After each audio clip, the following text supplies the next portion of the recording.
Okay. Yesterday, I wanted to stream longer. Had a power outage. It was short lived, knocked out the internet. But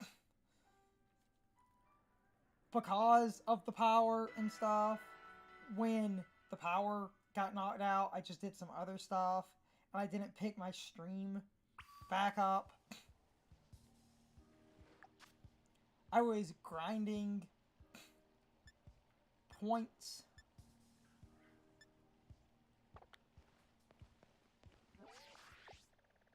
And I'm gonna grind a little bit longer and then probably do the shiny hunt portion.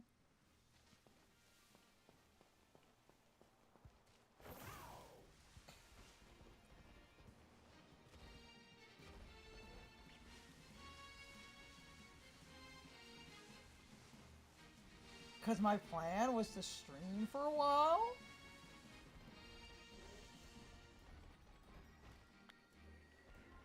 But the power outage happened and the stream died. Had some fun with some people, which was great.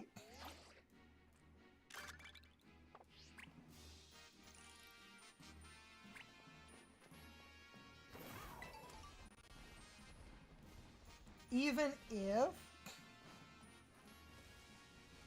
I was being somewhat awkward, just talking, trying to organize the people running around in that union circle so we could maybe, do some of the group challenges.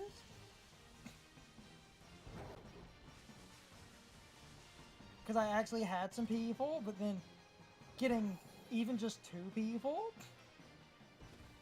they were off kind of doing their own thing, which I'm not saying is bad. I'm not.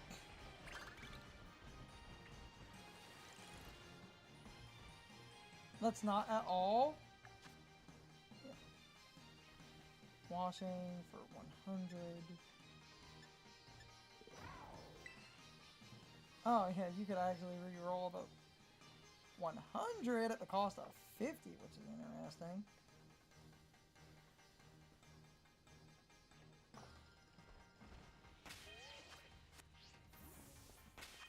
The washing thing, you just do that in a picnic. It's not hard to do it.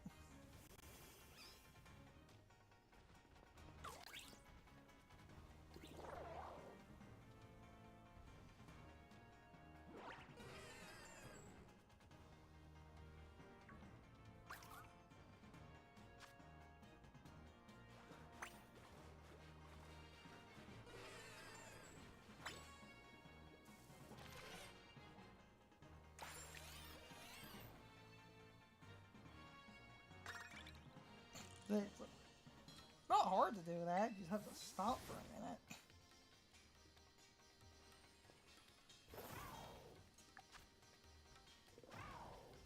Catch a fire type, take a photo of a Pokemon in flight, take a photo in the canyon. In flight and canyon, I could probably get both of those together. Like, do some stuff. Save periodically. But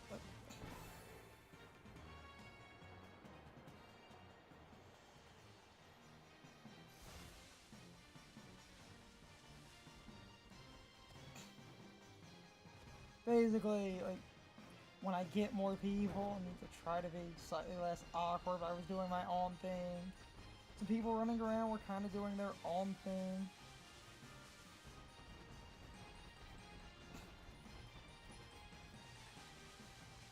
Because when we do YouTube, just standard recordings, I go on the most random tangents and need to just say fuck it and do the same nonsense.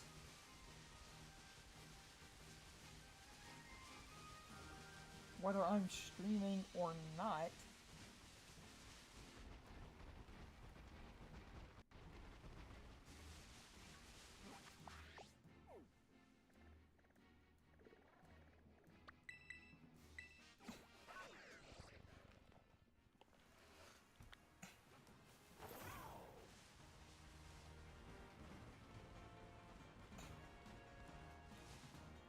So I'm going to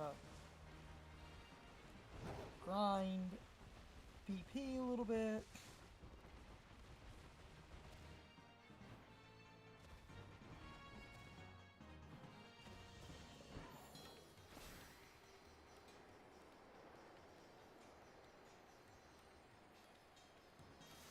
Oh yeah, there's this Cleavor up here. That's neat. I completely forgot you could just find Cleavor in the DLC. What the hell?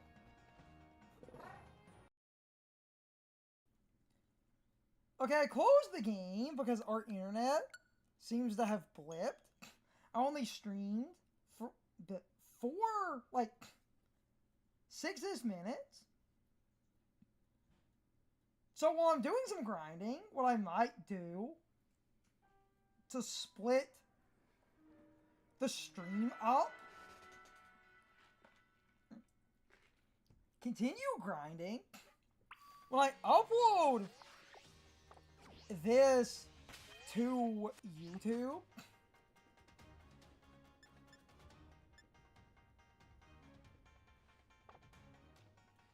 I might take that 6 minutes from the beginning, edit that onto whatever I do with this, so I can have one singular unified, like, slightly longer stream. The 6 minutes were not that important. It just irks me that our internet dropping out. And I might separate things and then start a pure fresh stream.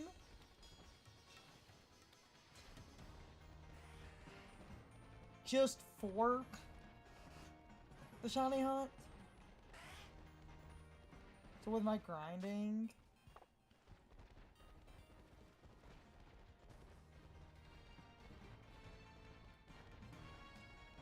I might grind until I can afford all the starter biome things.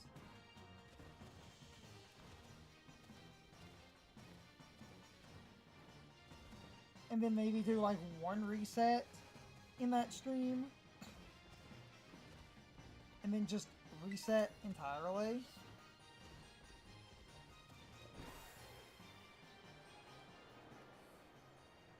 So I can start an entire stream dedicated to just the hunting.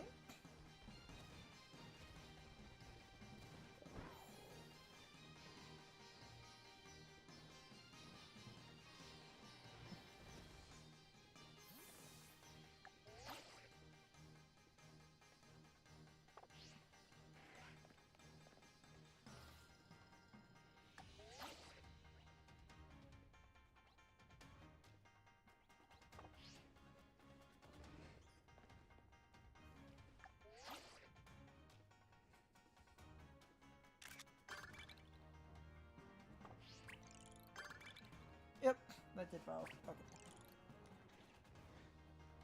Cool. That works.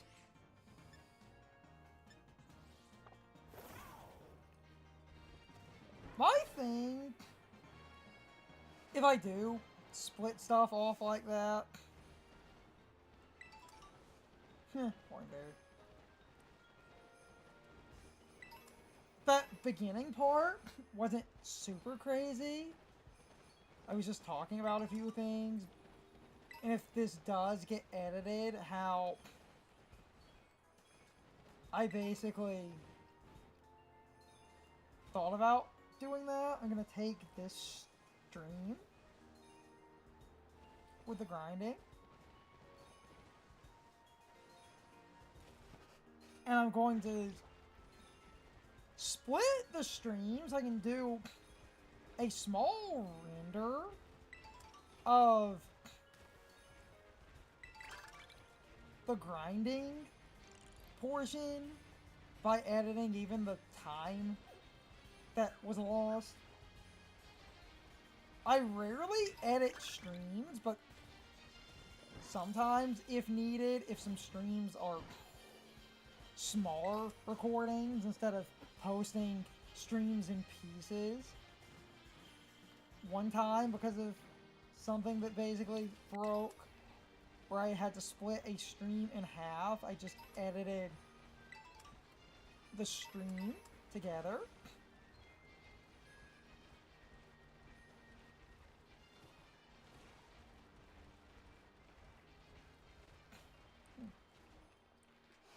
Which created a longer video, taking the shorter streams and just editing those together.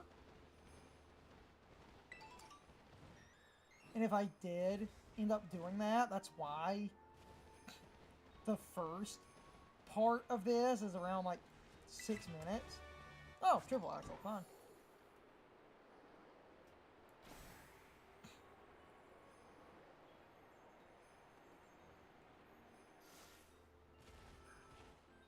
Because with our internet being kind of dumb, I just wanted to grind a bit. And if I do split things, well, my title for Twitch pointed out, and maybe Shiny Hunt, if I split just the grinding portion into a stream, the YouTube upload is going to be focused on just the grinding.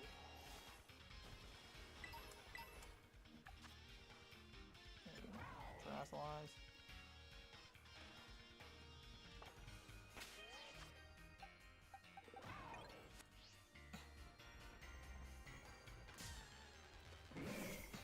I might end up splitting things anyway.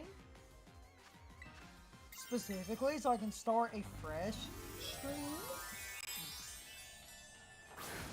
Focused purely on the shiny hunt. Because I had fun the other day when people showed up and joined the BP grinding, but if I start a fresh stream just to do the hunt portion, if people show up, I can say I'm hyper-focused on the hunt, but right now, if people showed up, I could do a bit of multiplayer.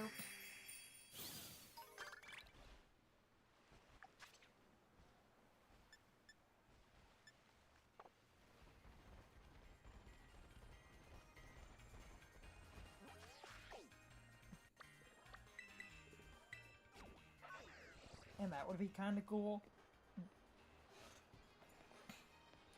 Really gonna have to go back through.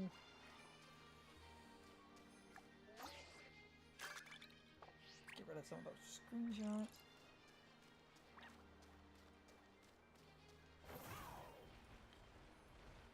I mean, this goes back to the thing I was complaining about.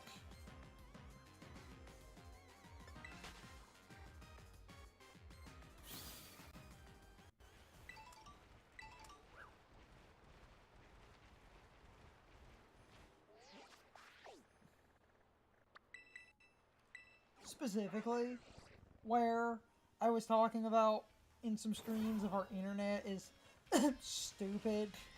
It could kill my stream, or it could kill multiplayer, or it could kill this or that or whatever, and it just irks me.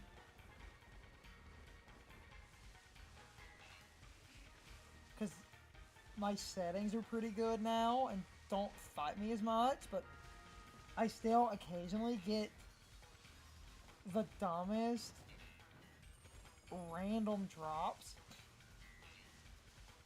And that really does,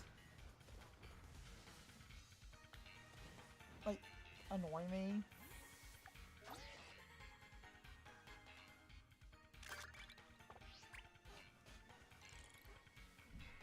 Oh hey, Toucannon! I just found a Toucannon! It's just here! Fully evolved Toucannon!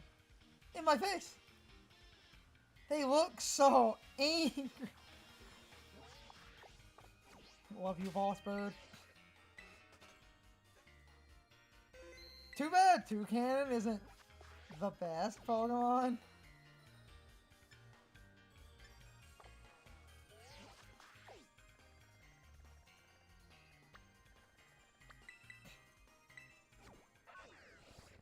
the stream holds up, I'll grind. Realistically, split my stream.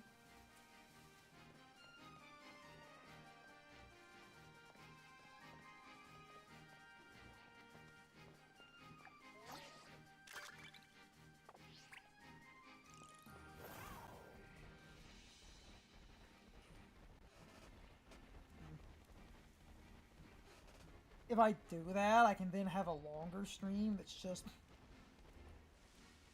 the shiny hunting portion.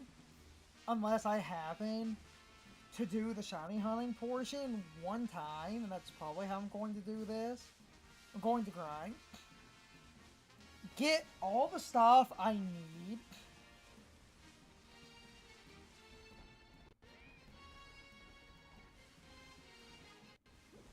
Then do like one sandwich. See? Here, that's finding me again. Do like one sandwich.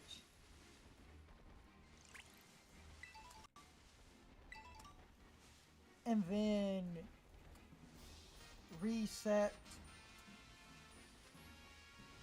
End off the stream.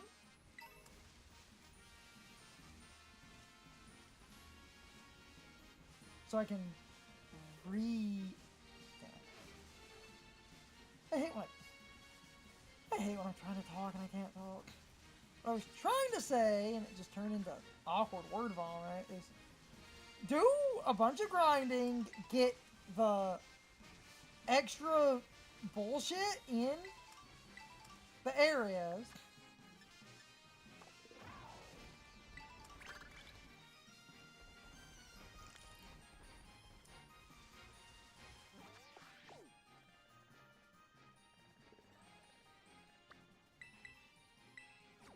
And then, after getting the, like, biodiversity in the different areas, use a single sandwich. And after using a single sandwich, probably end off so I can immediately, within a minute or two, pop another stream into existence, and my new stream will basically be just the shiny hunt portion, so I can, you know, retitle the stream.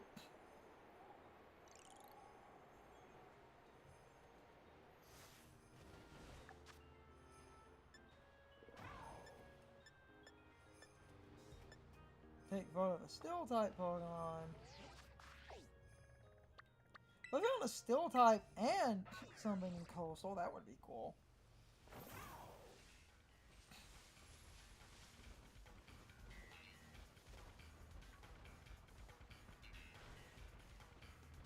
Because I do enjoy the multiplayer, but if I end off and immediately start a different stream, that could be just the shiny hunt portion.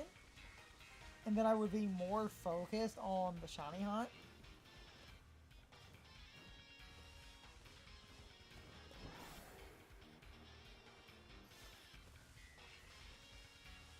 And people would basically see the title if they join. I could say, sorry, I'm focusing on the shiny hunt because this title is more open and I could actually help some people.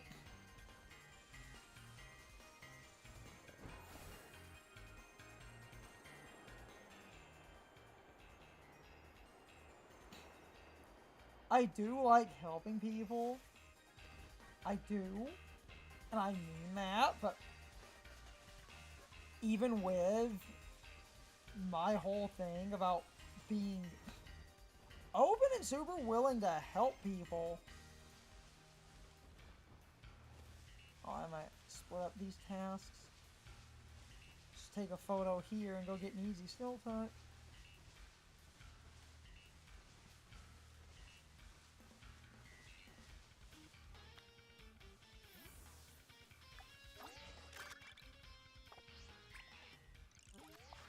Because when you do the still type thing, this cave, Magnemite and stuff exist. If you ever have the still type thing, this cave was really good for that. Because there are still types all over the damn place in here.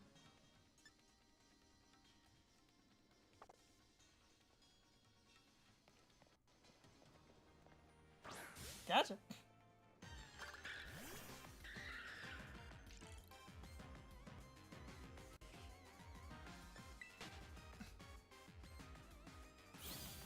What I was trying to say, like, I enjoy helping people. I do. I would love to help people whenever I can, if possible. Oh, it's okay.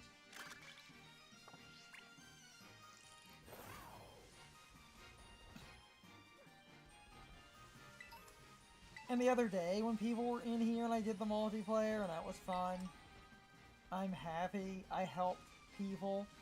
I'm posting that stream on YouTube.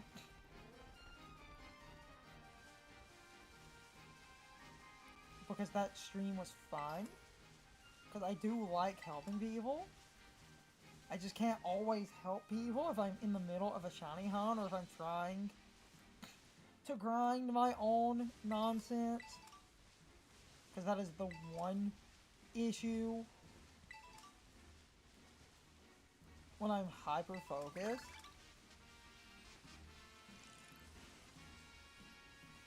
Hold on, take a picture of a wild Pokemon and fly.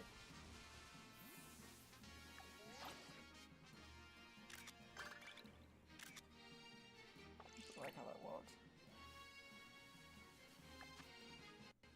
Cold Stall, catch a fire type.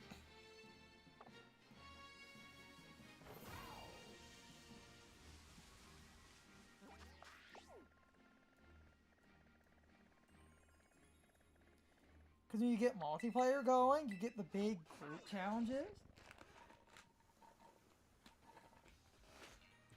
Which is what I was...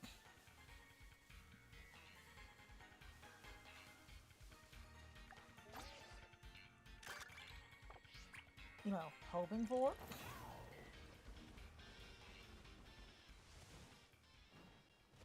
Because those are good. Like, being alone, not that bad. But when you get the big groups together, you can get some actual crazy large challenges. And those group challenges are the best way to get points. Which I understand, but at the same time, that does kind of, you know, irk me a little bit.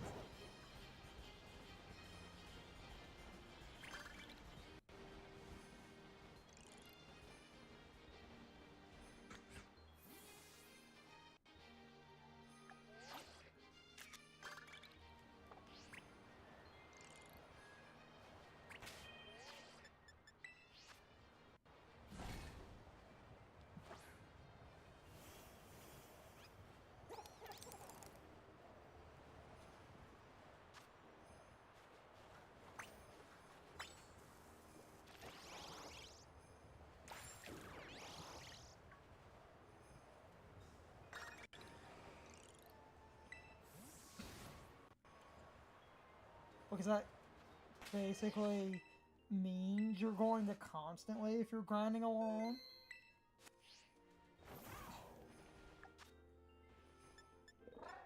not be nearly as efficient. And when you do the big groups, you get really good nonsense.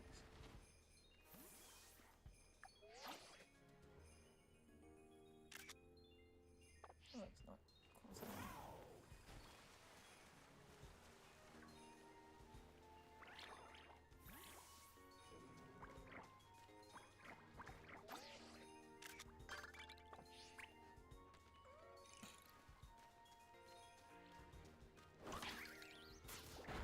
that's sort of, you know, my whole ramble there.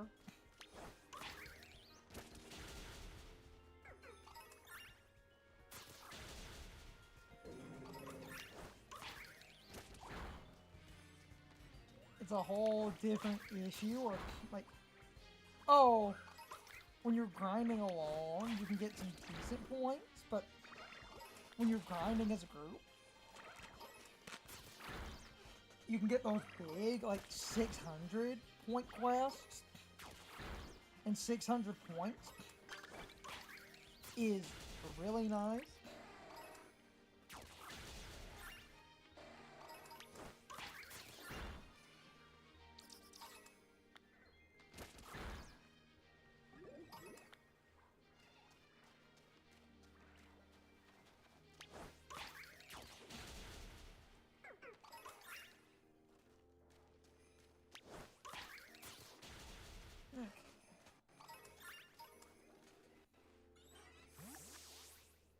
TM, Canyon, Fire type.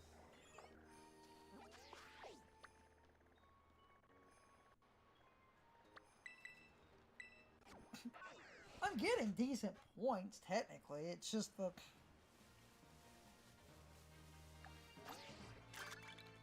same back and forth.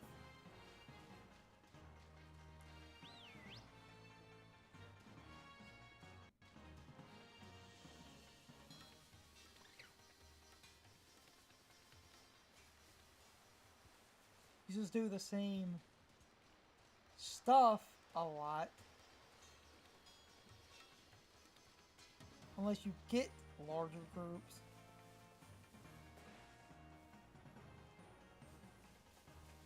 If you get larger groups, that's cool. Larger groups are great. If you don't get larger groups,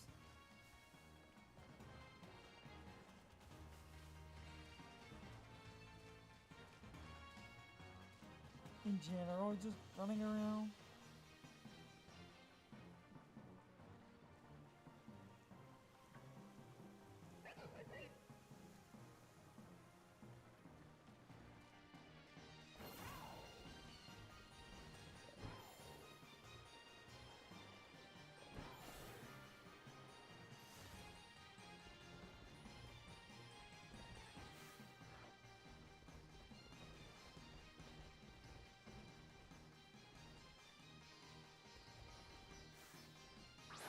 Oh, no, no.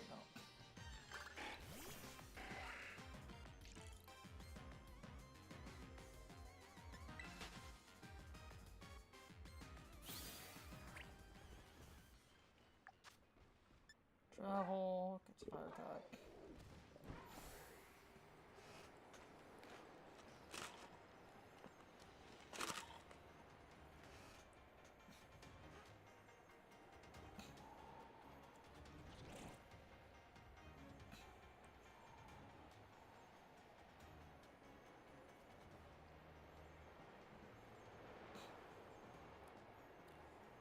Like, I get decent points. Just running around.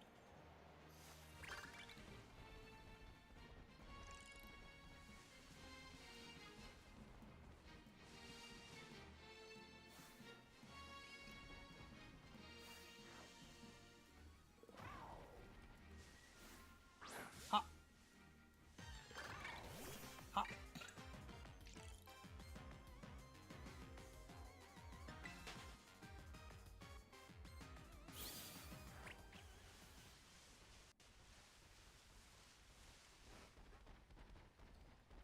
As I do stuff, I'm getting,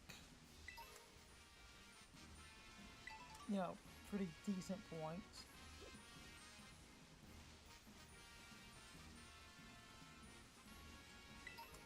And the multiplayer is cool, but I can, you know, complain a minute. The multiplayer being as convenient as it is,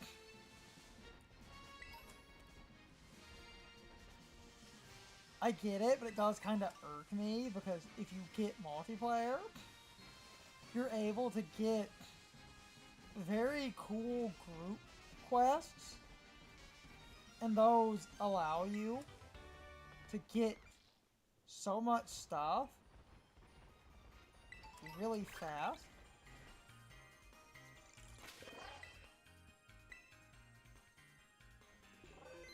Alright, what's in it again? Being a bit stupid, yeah.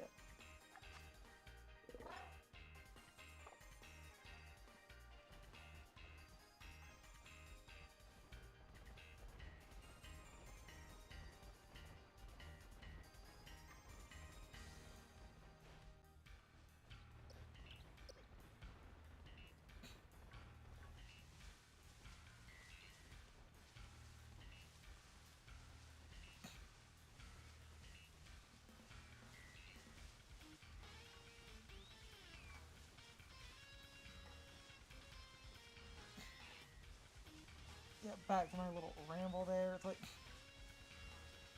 I get they want to encourage multiplayer, but it does bother me a little bit.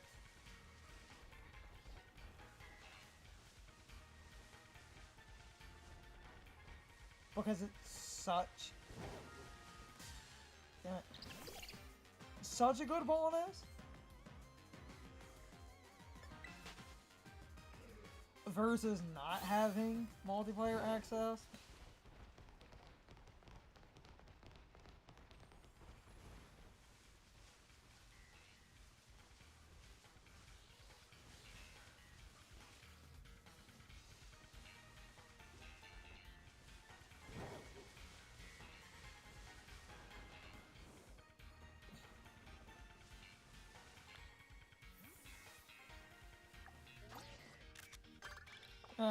Because it's hovering, that does count as flight, that's funny. It's consistent too. Nice.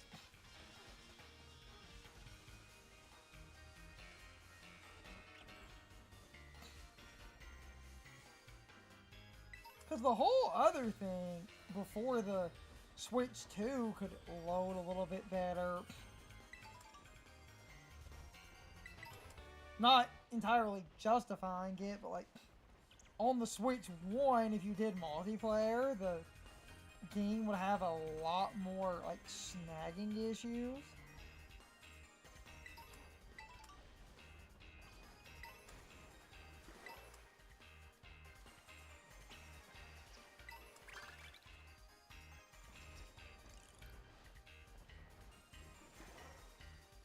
And those problems were,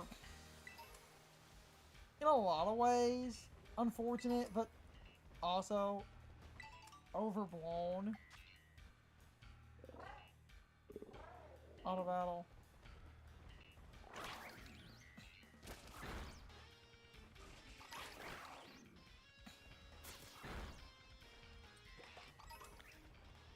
And whenever I defend that, I'm not fully defending a multiplayer thing being kind of janky, because that's bad.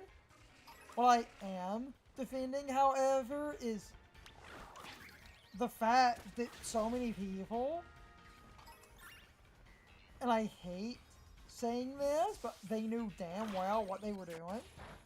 It felt like a lot of people used multiplayer so that they could generate frame hitching, record the game, laugh at the bad game being bad,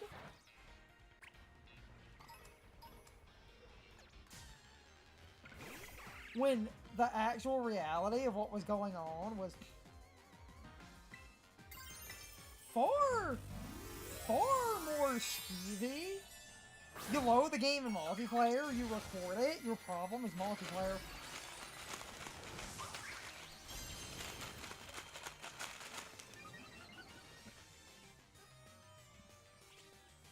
Because a certain YouTube channel, and rightfully so, people calling this out, in the same way I'm doing, I'm not justifying multiplayer being kind of broken, but a certain YouTube channel that went on and on and on about this game being bad.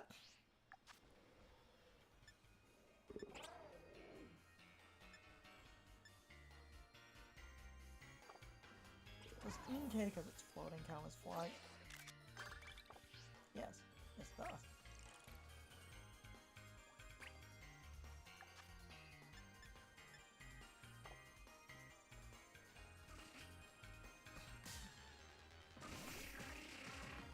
Basically, like, because I'm rambling, a few people were like this, but a certain big YouTube channel that was really trying to make this game look super, super bad. Basically, people knew the videos were being recorded in multiplayer, and multiplayer makes problems in the game worse, especially before the Switch 2 existed. But if you didn't know this asshole was in multiplayer, it would look like the game was bad.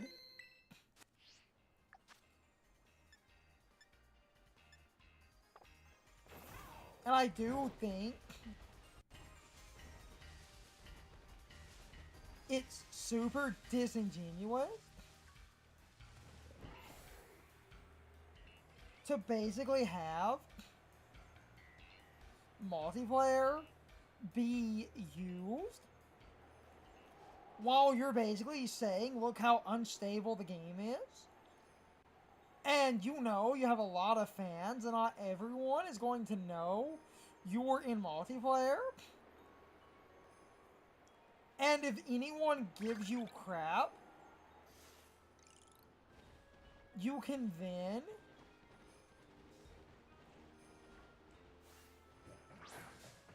basically feign ignorance.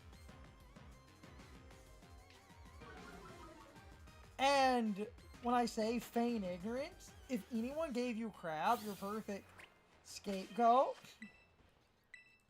would basically be like, oh, I didn't know the multiplayer was the problem.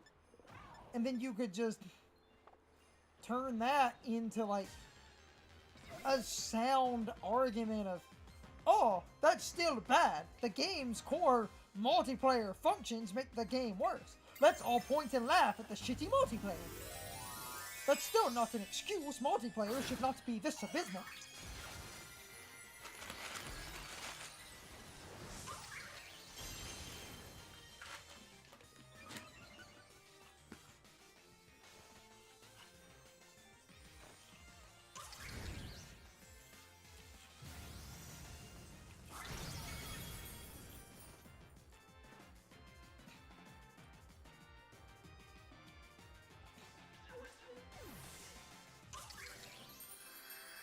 And that is basically how you scapegoat.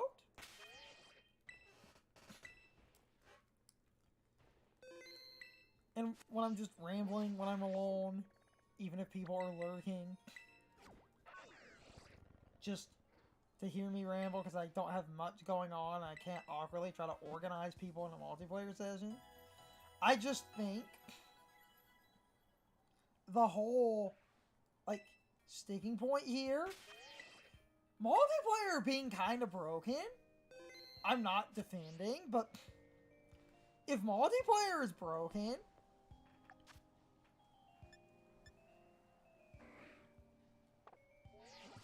and you know multiplayer is broken,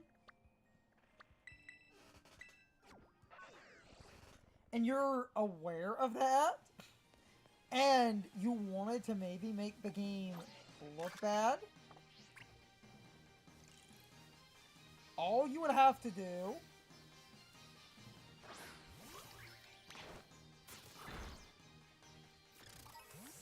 to make the game look bad is use multiplayer, record your multiplayer sessions, use that to argue against the game, and if anyone called out your bullshit, just feign ignorance and act like you were completely unaware of the multiplayer. Use the multiplayer being bad as a scapegoat of, oh, this is still abysmal. The game's multiplayer functions are bad, and that's not okay. But if you saw the game in single player, you would basically understand that the game in single player is not that bad. Whereas multiplayer makes the game infinitely worse. Which, again, I'm not defending. I'm just trying to contextualize. Don't create a video and tell people that the video game is bad. Don't tell people that. When you're creating your own problem because it makes it look like you're being disingenuous, and it makes it look like you're aware that the multiplayer is bad, and you're using that because you need the, you know, fucking clout. And how do you create clout and create your generate thousands of clicks video? Oh, hey, I'm gonna, like, record in multiplayer. And I'm just gonna, you know, fire up the multiplayer. And I'm going to do my YouTube recordings in multiplayer. I'm not going to tell people my evil, you know, ulterior motives. I'm just gonna play in multiplayer. You're playing the game, and you're doing it because you know the game will break. If you wanted to be disingenuous about that, and I'm not even inherently saying that person wanted to be disingenuous, I'm just saying if you look at the video,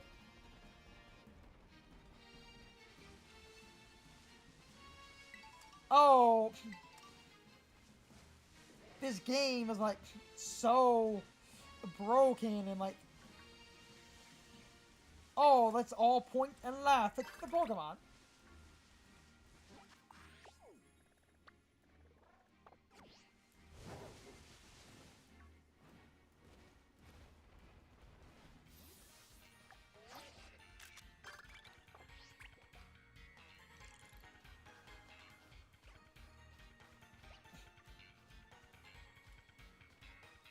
It could come off as disingenuous, even if you're not being, but at the same time.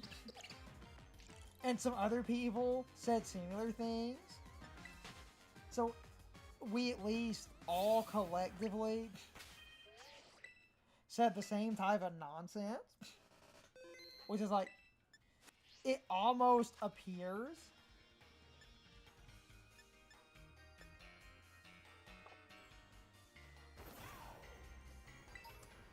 that you're basically being disingenuous. And I will be vague and not completely say it was intentional, but like, if I wanted to do a conspiracy, you made a video and some other content, and you wanted to show how bad the Pokemon is, and you, as a creator, are probably online enough to be aware that multiplayer can generate some issues. And if you were also aware of that, like, data leak overflow thing, and you knew multiplayer could take a few flaws in Scarlet and Violet and make those flaws, like, really, you know, infinitely worse, basically.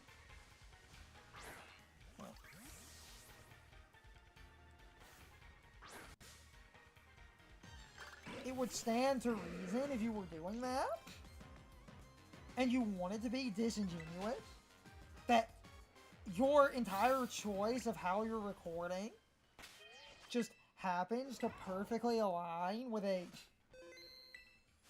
nefarious goal, because I never said Scarlet and Violet were not broken at points, but me and Carson recorded Scarlet and Violet between us both from basically pretty much around launch.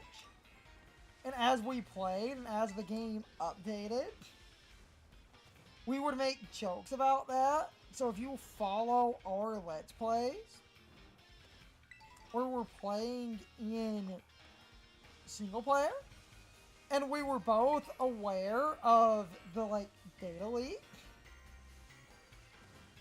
If the game ever seemed to be kind of stupid, we would reset, but what I also find funny, because me and Carson were resetting for natures all the time, we actually reset the game.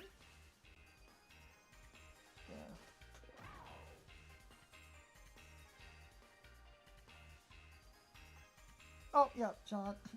To finish that little ramble that you kind of came in the middle of, like, they were released in a state that is not fully acceptable. I'm not disagreeing with that. What I am disagreeing with is two things, in case you didn't catch the full context. I was talking about a YouTube channel. Two things that were well known that made Scarlet and Violet worse was, if you played in multiplayer, problems would get worse if you had more than one person running around in your game.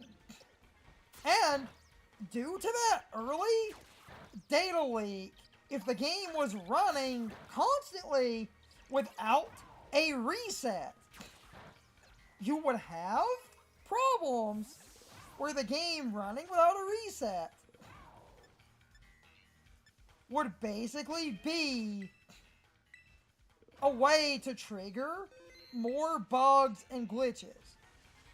And a YouTube person that was making a video from a few years ago, their video is them calling the game bad. They're playing the game in multiplayer, and they're doing long multiplayer recordings without resetting the game. Me and Carson, and if you go watch the Let's Play of Scarlet and Violet, that me and Carson both, basically, Carson took Violet, I took Scarlet. We played in single player and reset the game so often, trying to optimize natures for the team. Other than Carson encountering that sandstorm bug, where the game had a chance of the one desert crashing the game if the sandstorm triggered, because that would instantly cause a small overflow, which they did patch that out. Curzon walked into that desert area, and the game crashed. I'm not saying they were flawless games, but so many of the problems that people had were people that were playing the game for well over 12 hours in a single sitting, because the longer you played without any resets, the more that data leak would start messing up the game. And then if you played in multiplayer, that would just exponentially speed up the data leak thing. And I know those problems existed for people playing the game legitimately, but me and Curzon reset. Yeah.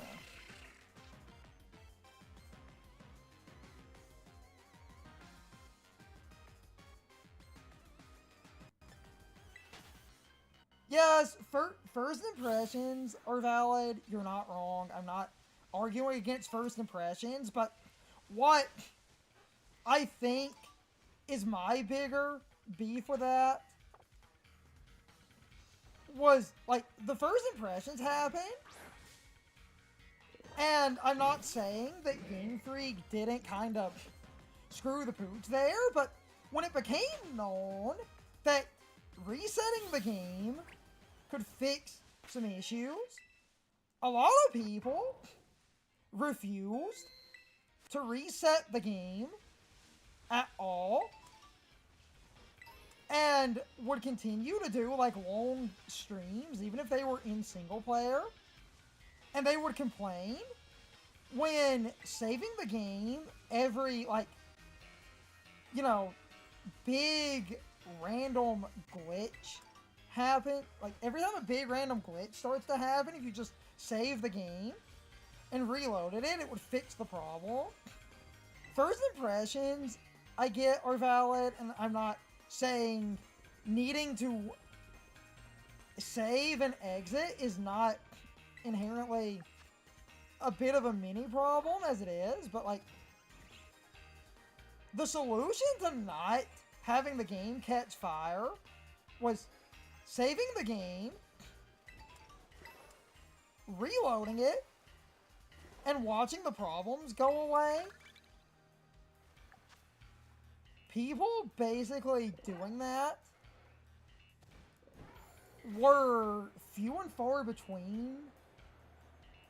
And I feel like a lot of YouTube channels sort of started acting somewhat disingenuous by recording the game after leaving it running for like 15 hours, playing it multiplayer, recording bugs and glitches by leaving it running, knowing there's a data leak, activating multiplayer after a long play session, instead of backing off just a little bit and saying if you're not running the game in multiplayer or if you're resetting periodically,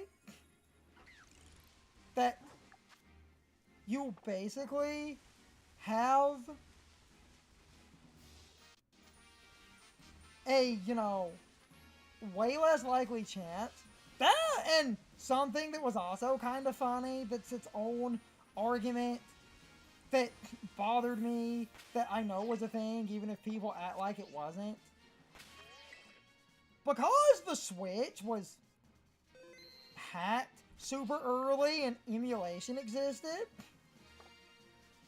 a few people actually playing Scarlet and Violet the first day it dropped were actually playing it on emulators, and a lot of the problems that people had were actually emulation specific bugs. The actual game, while broken, was not nearly as bad if you played on an actual cartridge, but a bunch of people were emulating it, and the emulation was not running super well. And there are actually a list of emulation bugs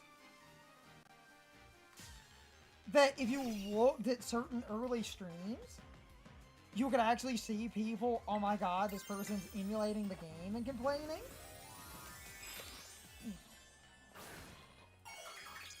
I will never, like, say Scarlet and Violet were flawless games from the beginning, but they kept patching stuff.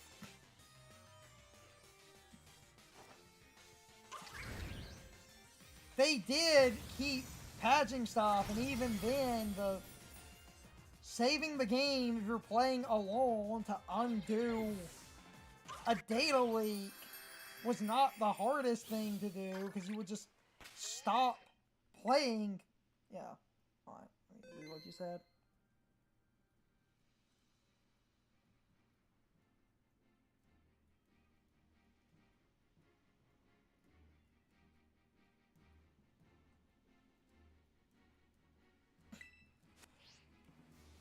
You know, I can go, since you're here and I'm just kind of rambling and just talking about points.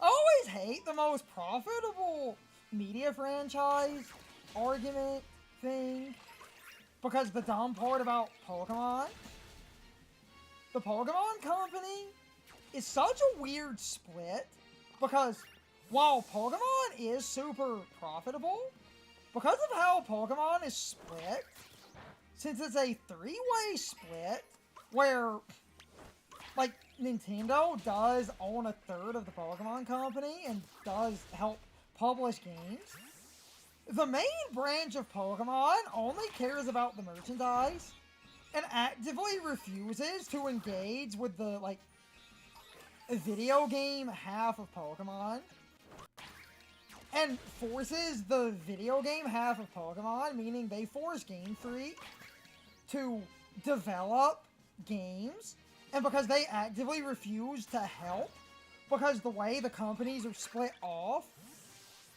Game Freak is basically sort of, and I'm not justifying this, and I make this argument with other people and they think I'm justifying this, I'm just explaining this, because this is a massive problem, which I will agree with is a problem. 100% what I'm about to say is a problem. Game Freak does not get money or support outside of periodically Nintendo stepping up for legal reasons, like Nintendo did in the Power World case. And the main branch of Pokemon only cares about the media, not the video games.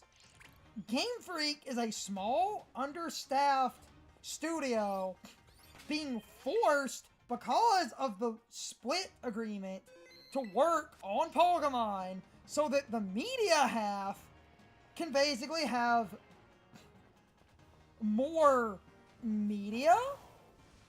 And, like, yeah, some of those Power lawsuits were dumb, but, like, that's neither here nor there for the point I'm making. I'm just explaining how the Pokemon Company works.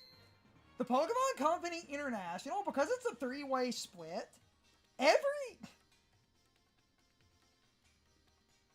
like, alright, let me read what you said. Yeah. Game Freak is basically left to their own devices because Nintendo only steps in for legal reasons in publishing. And the main branch of the Pokemon Company only cares about the media. All three branches of this company are connected, yet they're also all independent. So the media half will never give Game Freak money because the media half doesn't give a rat's ass about doing that.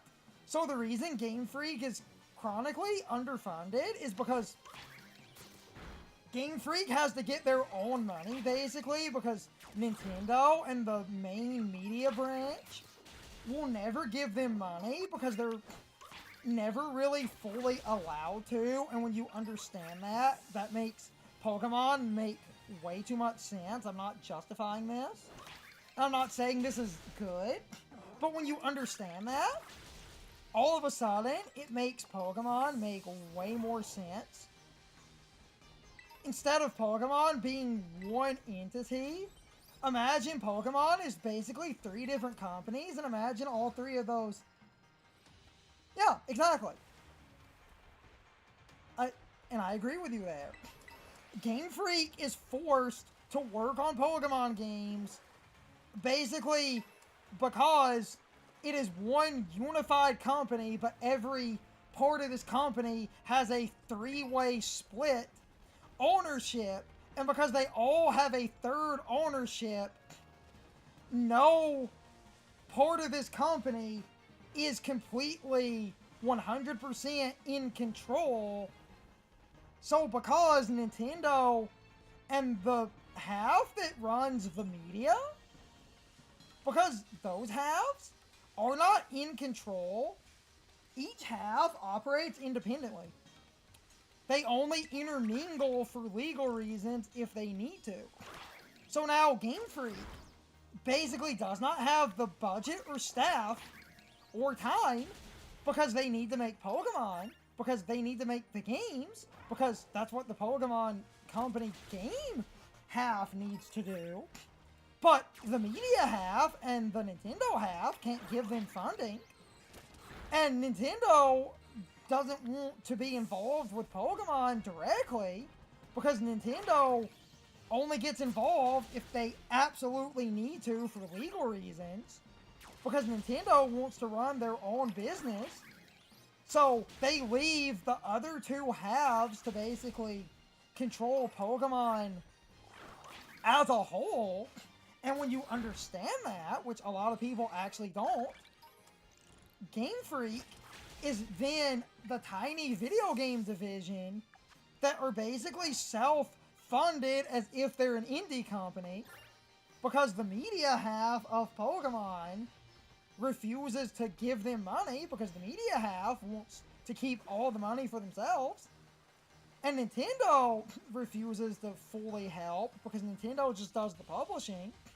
And Nintendo wants to operate Nintendo. So Nintendo operating themselves basically means they only step in if they're absolutely needed. And that's why they stepped in for the Power World lawsuit, because a lot of people got confused and were like, wait, because I had made points about Nintendo not owning Pokemon and only being a, 1/3 supporter. But Nintendo's legal team, because they do own a third of this company, could step in. So, yeah, there's your, Game Freak ramble, which I'm not justifying, but it does make Game Freak and the Pokemon Company make way more sense. Really think about that. Game Freak is the third of a company where the other two, thirds basically refuse to properly give them what they need. So, of course, when they're pretty much thrust into creating a Pokemon game on the Switch, of course they're not going to easily be able to create a Pokemon game that's a big 3D game without running into some serious issues. And when you understand that, Game Freak becomes a tragedy. I'm not completely justifying things, but I think that paints a better picture because, I'm in agreement with you on that makes me more upset. Because, yeah, Pokemon is the biggest media franchise, but there's your problem. The media half of Pokemon is the biggest media franchise. The video game part is just tiny Game Freak. The media half doesn't care about the video games, except for the fact that another video game means they can make more merchandise. That's the tragedy of Game Freak, John. That's the tragedy of Pokemon.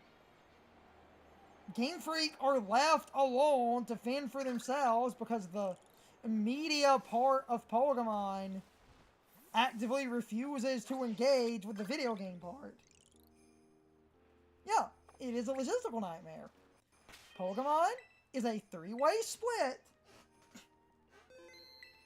And this three-way split is both a detriment and a blessing. Because Game Freak basically are tied to just the video game half.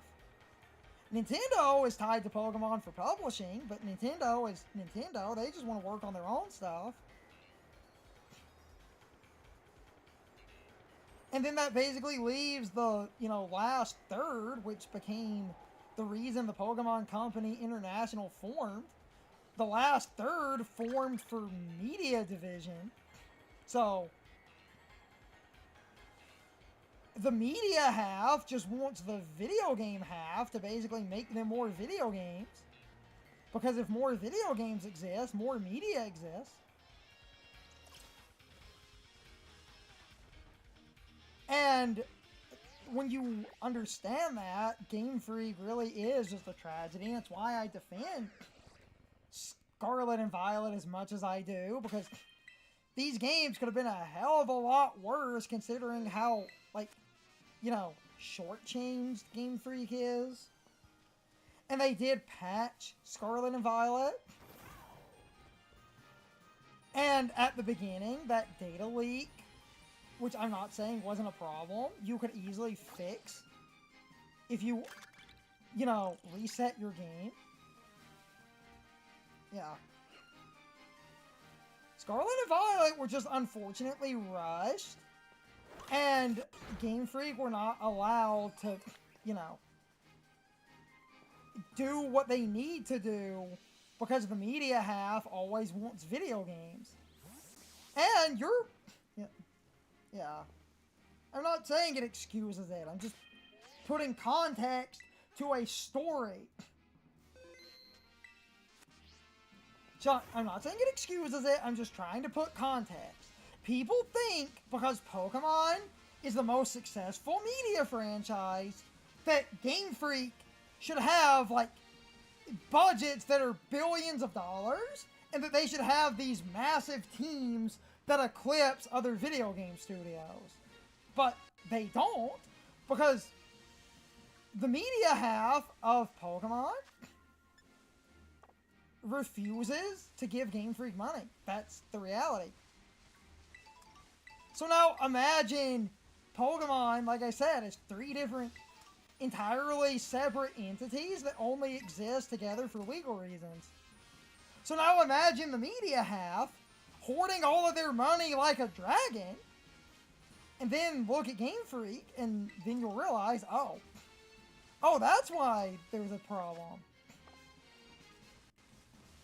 It doesn't excuse what happened, but it does put a perspective of Game Freak is a very small team, even these days, trying their damnedest to create Pokemon games. Because Pokemon is a huge, successful media franchise, but that's the actual reason that these problems exist. Pokemon being a successful media franchise, the media half wants more video games. Because more video games means more media. And merchandise. New Pokemon means they can sell you new plushies. And they don't really care or understand that, you know, it takes a while to make a video game.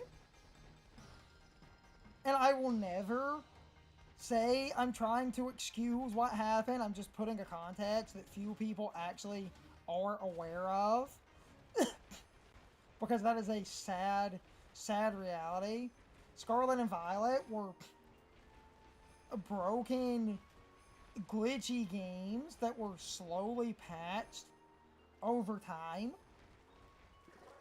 And, like, you're watching, you know, the stream, and if you want to see Scarlet and Violet at their best, like, this is Scarlet and Violet on the Switch 2, which you probably worked out, honestly.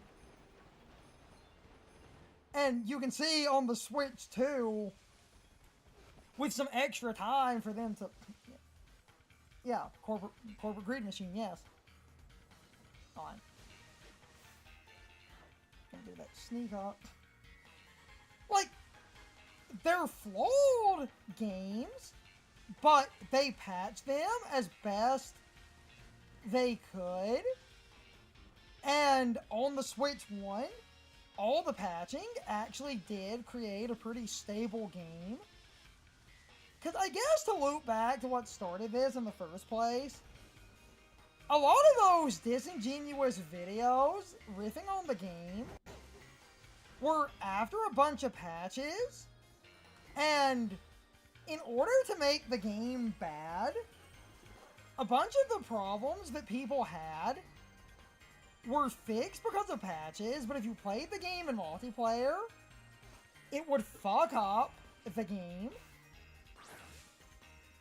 And a bunch of those YouTube channels that seemed somewhat disingenuous were playing the game after patches and were recording in multiplayer almost as if multiplayer was picked specifically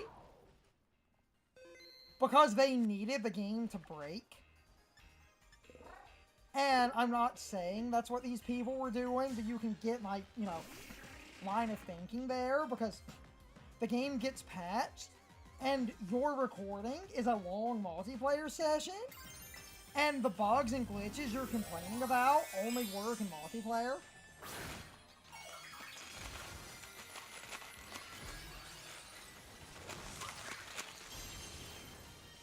And Pokemon is in a weird state because of greed, but at least winds and waves were allowed to actually cook a while. And regardless of what people say, ZA is actually really solid, especially the Switch 2 version. Like, ZA, especially that Switch 2 edition, runs really well. Scarlet and Violet are hilarious to me, because on the Switch 2, Scarlet and Violet run really well. And I'm sitting here on the Switch 2. Because we moved our saves.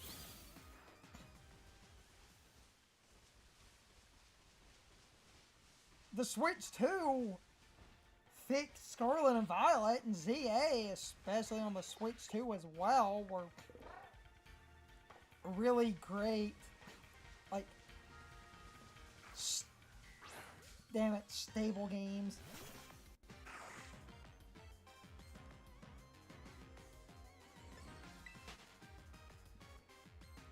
Why? It's not a bad game. I like ZA more than Base Legends. Base Legends I despise. ZA I actually enjoyed the battle system and everything. Haven't downloaded the DLC for that yet.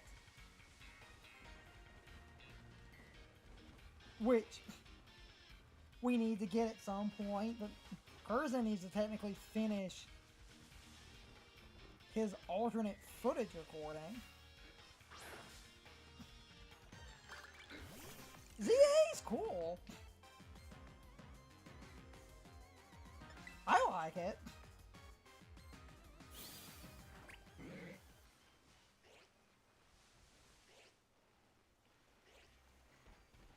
A lot of the details of people complaining about ZA, I think, are often exaggerated.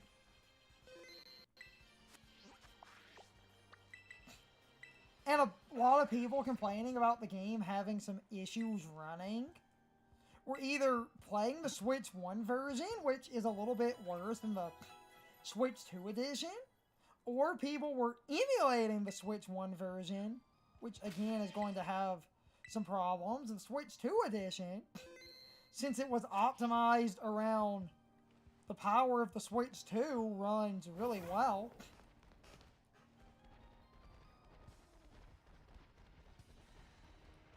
For a follow-up to Base Legends, I think the,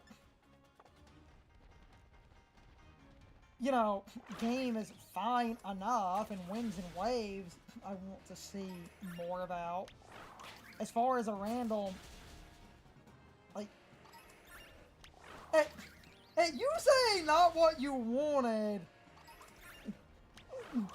What we ended up with, at least we ended up with a fucking Pokemon game, because, and what I'm about to say is not a joke, there are documentations, because people working on ZA had this documented blog over the years of development. At least ZA is just a slightly different Pokemon game, because unironically, when ZA started development, it was set in the Pokemon world, but instead of being a Pokemon game in any capacity, it was a team-based shooter.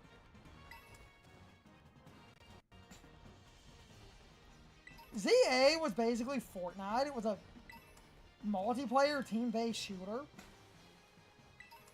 And your Pokemon were basically, like, the weapons. So, like, imagine you're running around with a Lucario and you target other players and you hit the attack button and Lucario just starts firing aura spheres like crazy. Because that's basically what the game was. And it was like this for a long time. It was a multiplayer game where like the Pokemon were basically weapons. And they had to go through several drafts before they decided maybe people would want to capture and battle Pokemon in a Pokemon game. So you say not what you wanted. At least what we ended up with is still fundamentally Pokemon with a slightly different battle system. Because I doubt, you know, most people would want to play like Fortnite the Pokemon. Unless you were really hoping for Fortnite the Pokemon, in which case, sorry they took that away from you.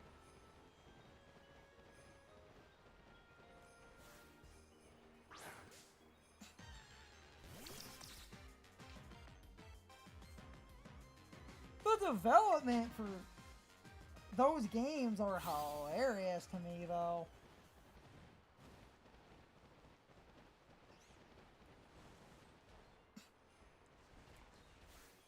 Because the reason that whole story and development are just so funny to me is because when they started coming up with ZA, they were like dead set on multiplayer shooter. And it took several revisions before someone said maybe people would want to play a Pokemon game as a Pokemon game.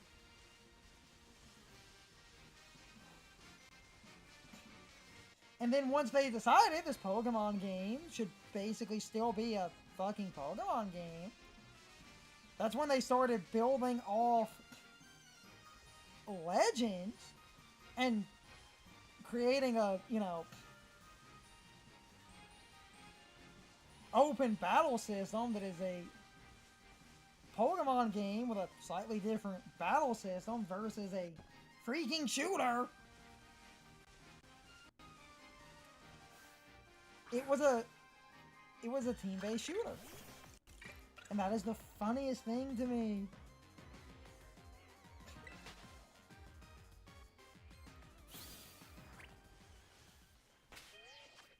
That makes no sense, and it's hilarious.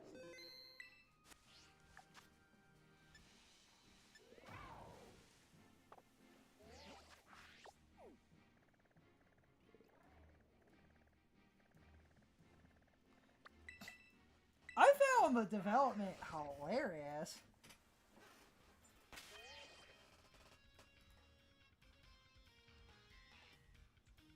Just checking something.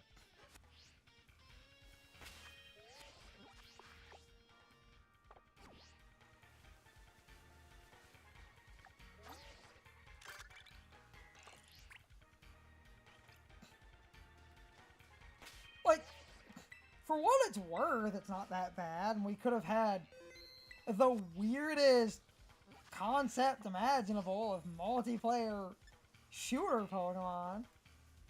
And in my mind, that would have been really weird. You know, at least when the dust settled, we still got fundamentally Pokemon.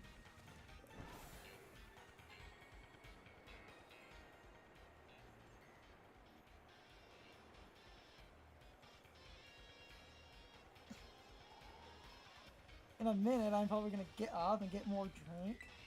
Here's the bathroom.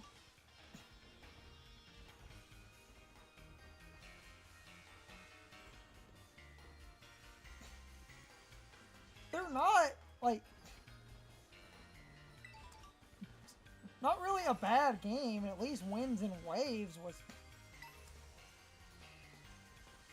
likely going to be more solid. You know? Because they actually let Winds and Waves get to cook for a while.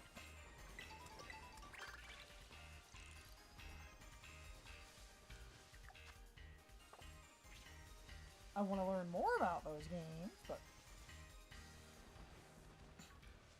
I gave ZA a fair shot, and I was decently surprised.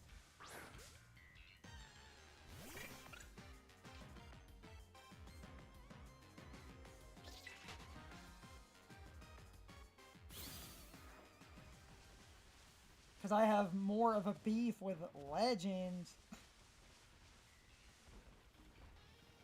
Because I don't like the battle system in Legends. ZA's battle system I like. Because they tweaked enough. Because Legends basically being Final Fantasy X, I just don't like at all. That could have been okay, but just the way Legends handles that kind of bothers me. I've talked about that, because my problem with Legends, because the story has...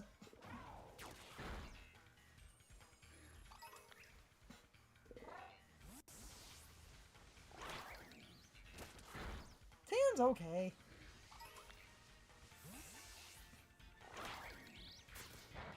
Except my Pokemon game shouldn't be Final Fantasy X combined with Pokemon, because that was a stupid idea. And Legends specifically, because there's almost no trainers in that region. You end up chronically under-leveled unless you go grind wild Pokemon. I'll get up in a minute.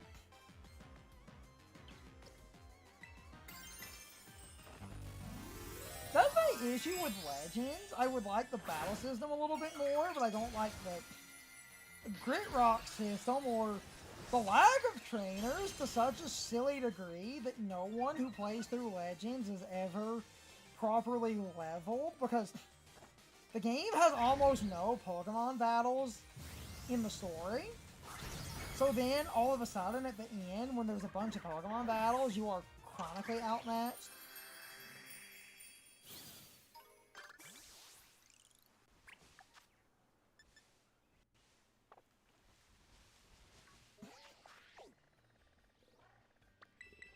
And I don't care what anyone says, Volo is a fucking cheater.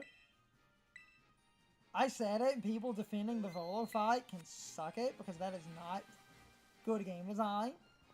Volo is like the pinnacle of my problem with every issue in that battle system.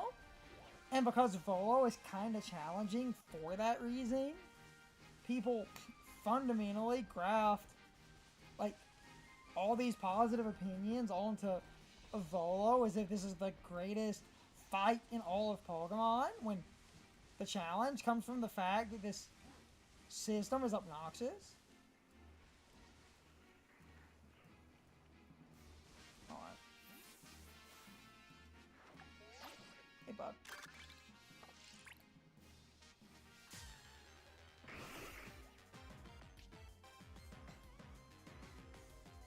And that's sort of my beef.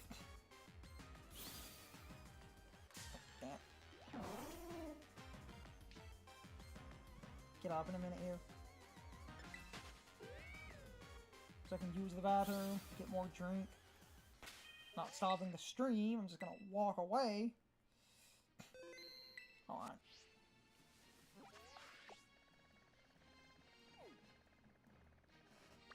Fly back to the center.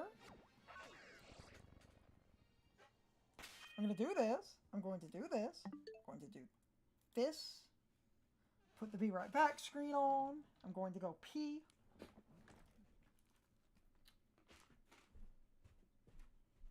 Get more drink.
get kind of hot in here. Okay.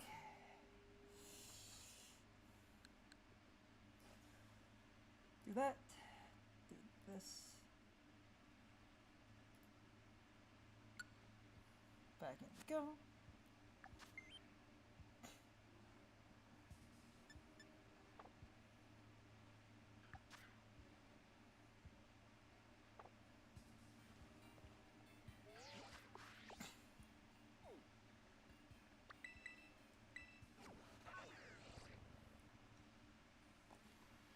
Okay, that's better.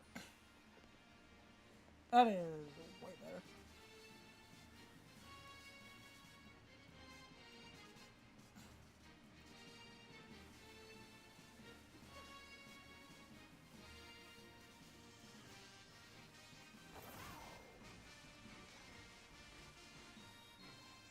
Get all my points, and then I can...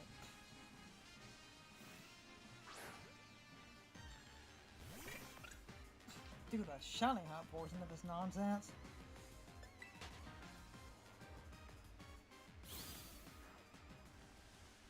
You ever, like, you had the Gen 9, did you ever do DLC stuff, or not, because, you know, me and Kirsten did, obviously. You know, I'm standing here in the DLC.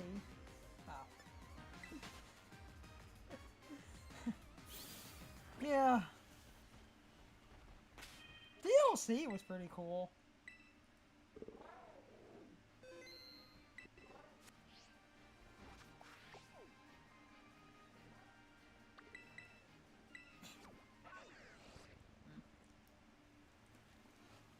I mean, the best thing to come out of the DLC is Ogre Pond.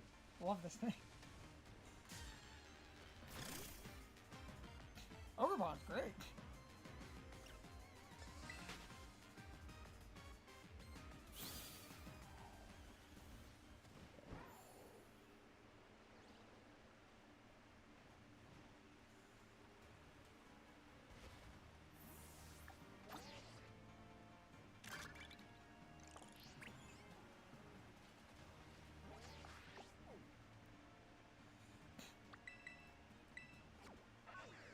Also, the battles in this DLC specifically, the Blueberry Academy battles are difficult if you aren't prepared, because I did learn later on, not that we knew that at the time, but my guess was on. The trainers in Blueberry basically do have, like, perfect EV trained Pokemon.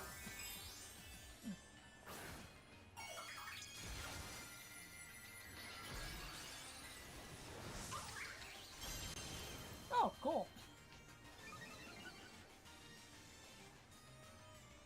Good old quad cut. All the cuts.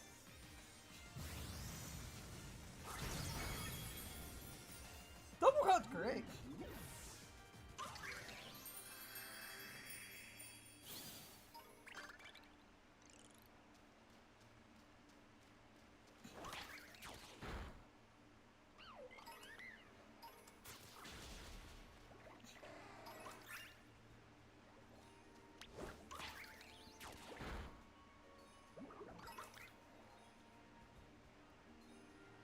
I ended up doing that on that downloaded version of 7 on the Switch, just out of, like, you know, nonsense.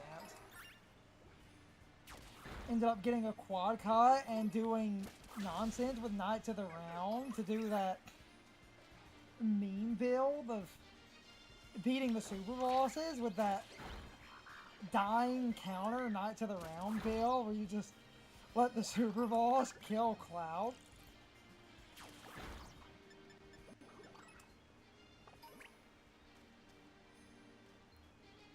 And just watch the game auto go, because that's funny.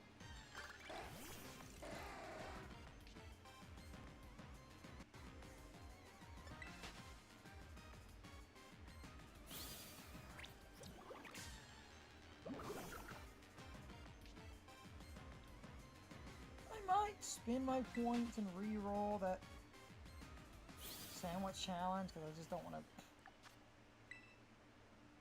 change. Take a photo of a fire type. Okay, that is infinitely easier. I just don't want to waste my ingredients on a challenge. Fire types are easy to find. Take a photo of a wild fire type. That'd be her. Booyah. Make a salty sandwich. Yeah.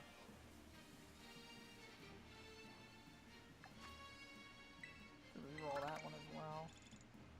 Fairy type Pokemon.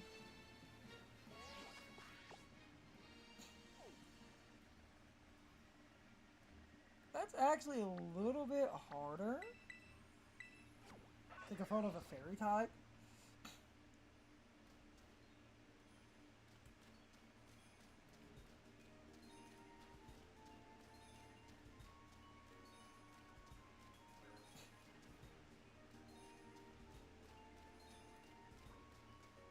Not harder by much.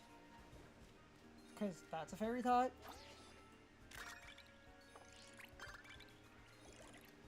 Battle Wild Terra Pokemon.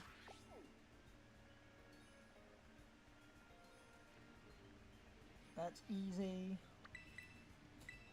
You don't even have to win, you just enter the battle for those.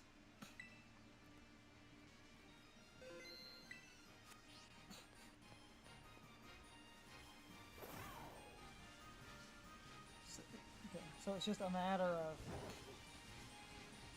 yeah, this. Running up, fighting it,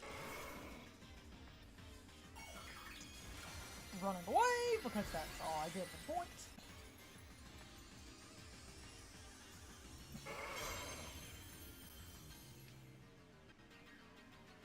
Nice.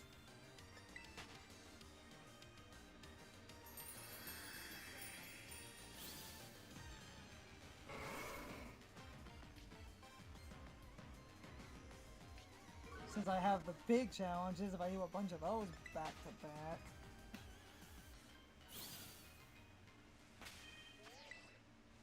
That'll be great. Okay. Yeah, that reset, okay, that's fine.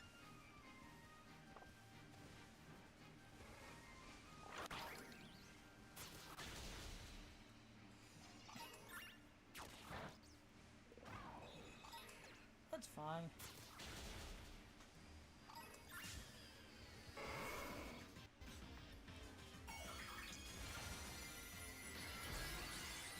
Got the big challenges and the resets are good. So. Oh, hold on. Internet being spotting stated. Hold on. Stream might die in a second. Or not. Or will it? Dang it. It went down, it went back up, it went down, it did back. Nonsense.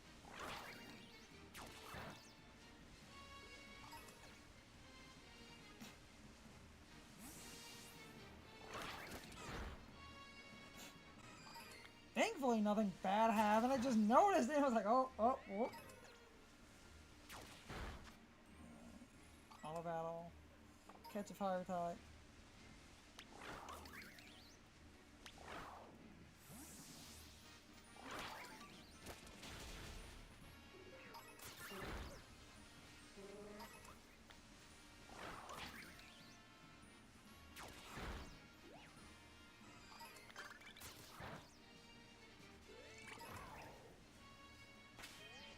Actually, I had this, and I just don't want to catch anything. Yeah. Take a photo of a Pokemon in flight.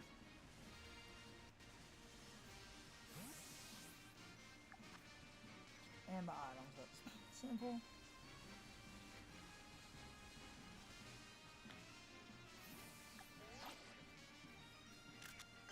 Gotcha.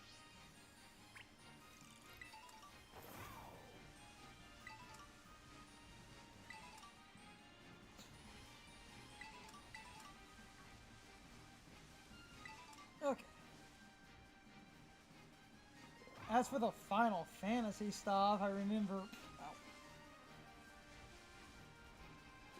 doing a bit of that nonsense on that download version, not the physical we ended up with later, where I have that European double pack.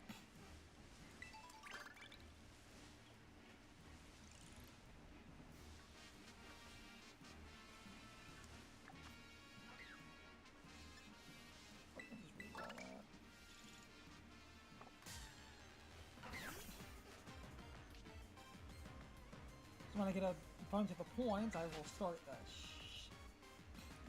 shiny hunt portion of this nonsense.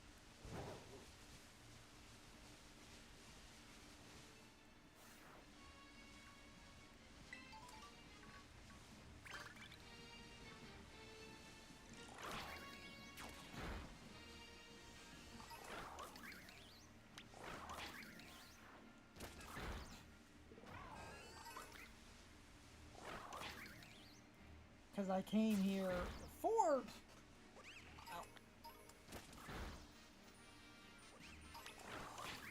grinding to get my stuff in order so I could just have everything for other future hunts, but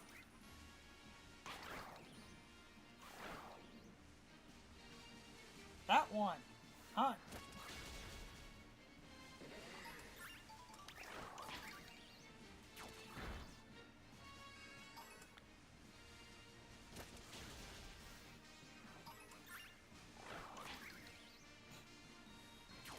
Kill it!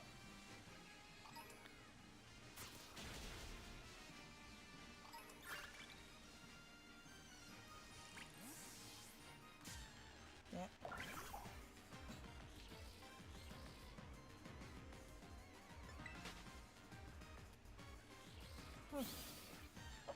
Damn it.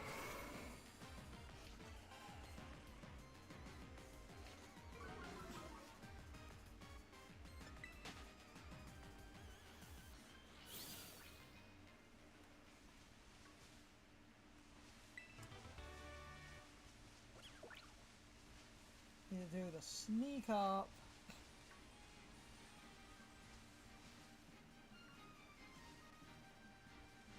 So I just need a Pokemon. Something like this. That works.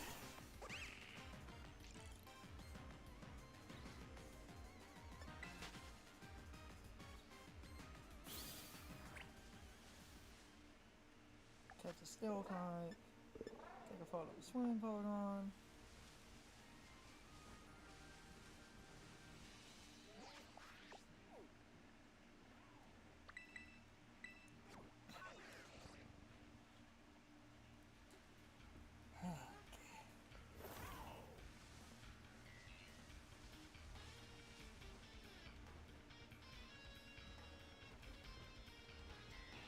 Something swimming.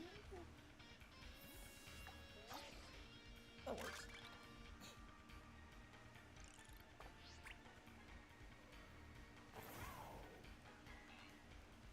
Terrasilize to defeat a Pokemon.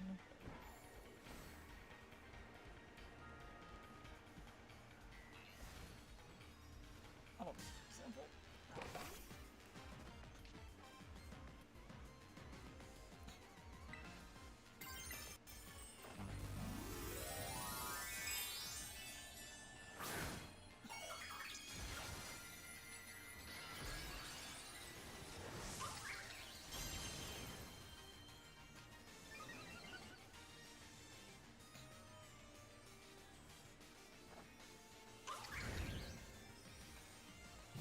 Okay.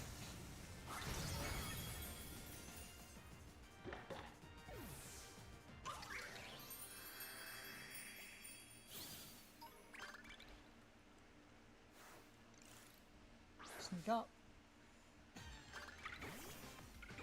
Like that.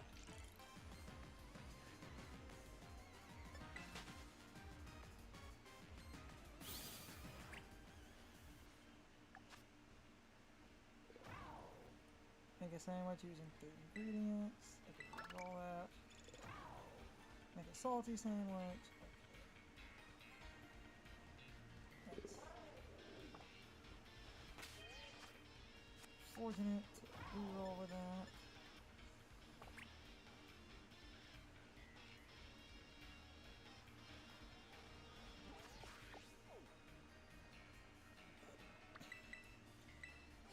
Reroll is unfortunate, but might reroll that one again. Battle Wild Terrapog on. Slight point loss can be offset.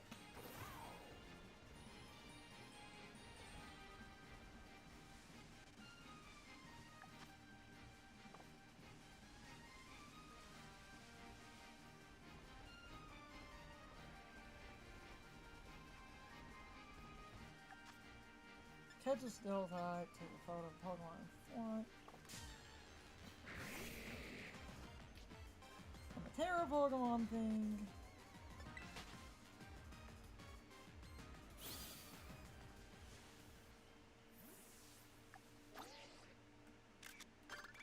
Got it.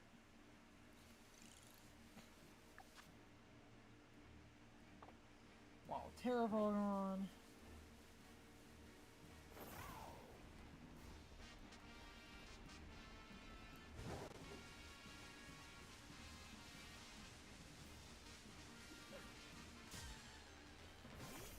It's just a matter of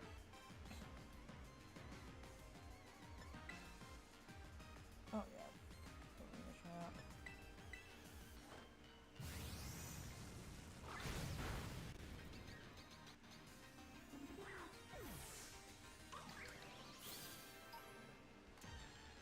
Damn it.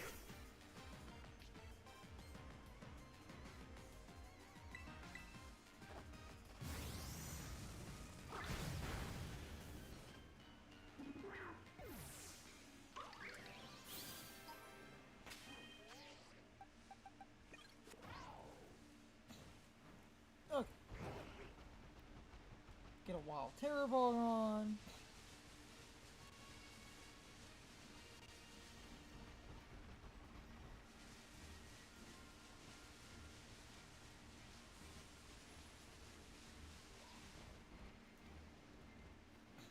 Of any kind.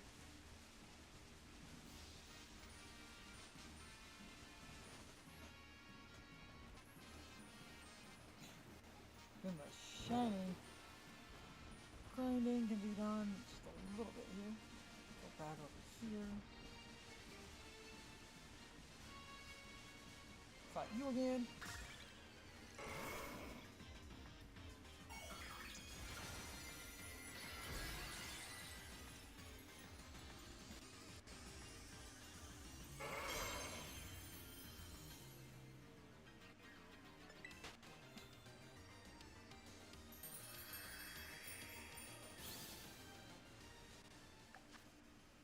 It's a Steel type, auto battle.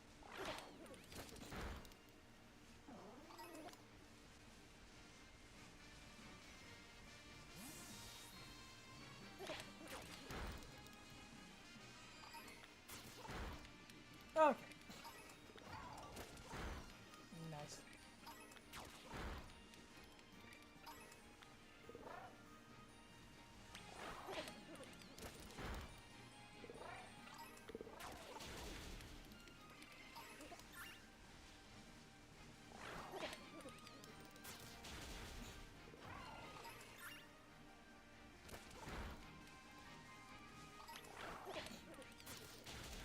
Because if you were playing the Final Fantasy, the like, in my mind, kind of the probably dumbest thing I ever did in any Final Fantasy was get all the full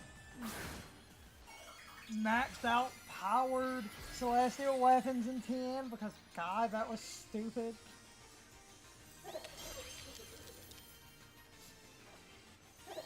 Incredibly stupid.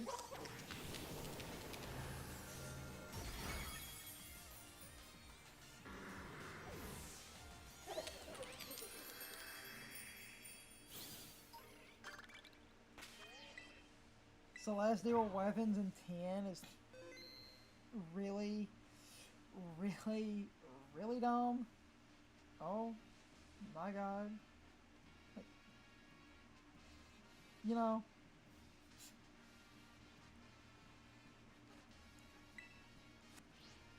absolute madness levels of dumb. I did it? Unhappy about it, but I did it. People complain about the, like, the lightning dodging, which, you know, that sucks, but one of the other things you have to do is do that chocobo race, where you have to end the chocobo race with a time of perfect zeros, meaning you hit enough of the time reduction balloons to pass the goal. You know, at 0, and oh, that is not easy. That was really, really obnoxious.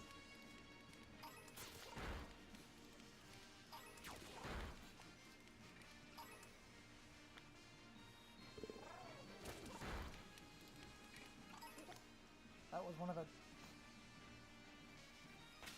dumbest things I ever did in a game. Checking something on my phone.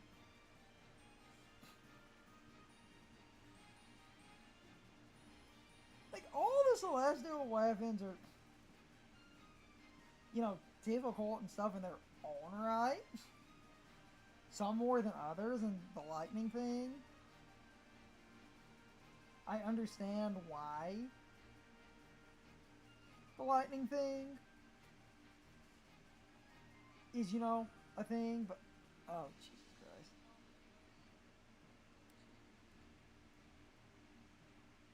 Hold on, I was just checking something on my phone. Okay.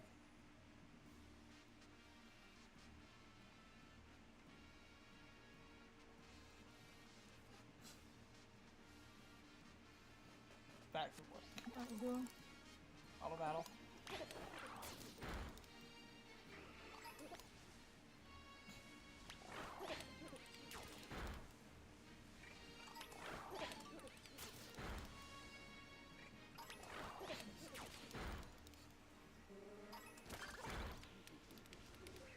Not that it's incredibly hard, but the other thing you have to do when going for, like, all the sigils, there's the one sigil where you have to play a fuck ton of blitzball.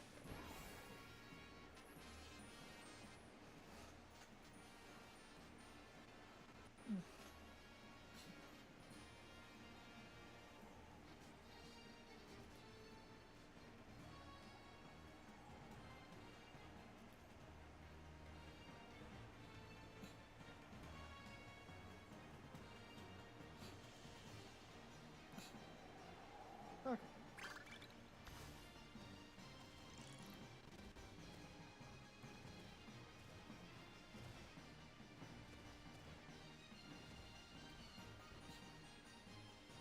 Almost.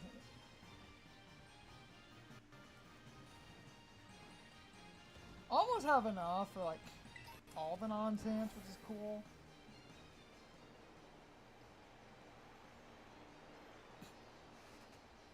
Nice seeing Sean hanging out in here.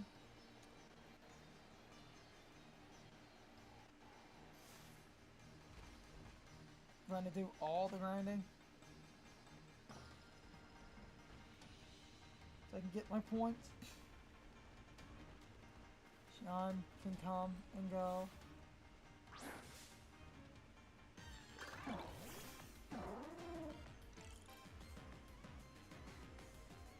Checking my phone again. Then I can do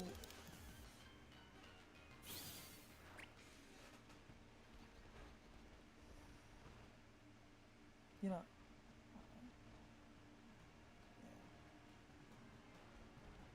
the hunts. The hunt?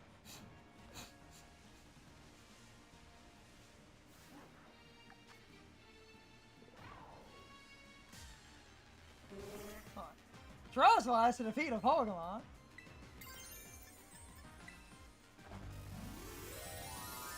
Fuck you, Smeargle, you're perfect for that.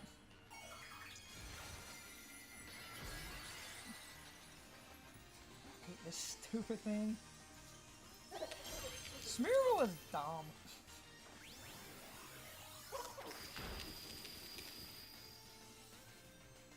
Smeargle is a dumb Pokemon.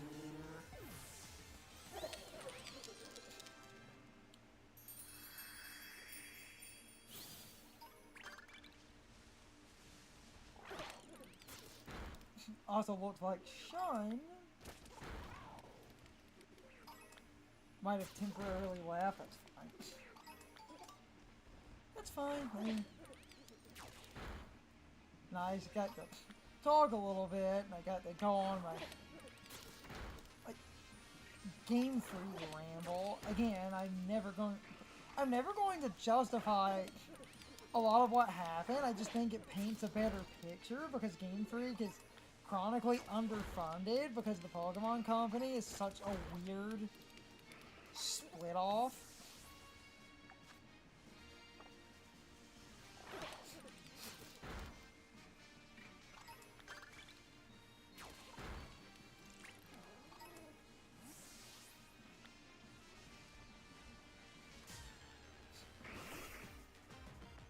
The media part of Game Freak does not. The media part of Pokemon doesn't really give Game Freak much funding.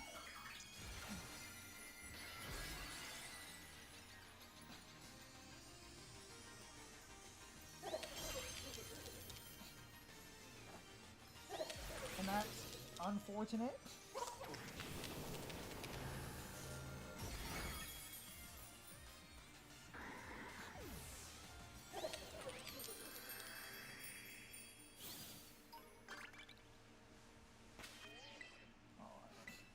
Got a big challenge, but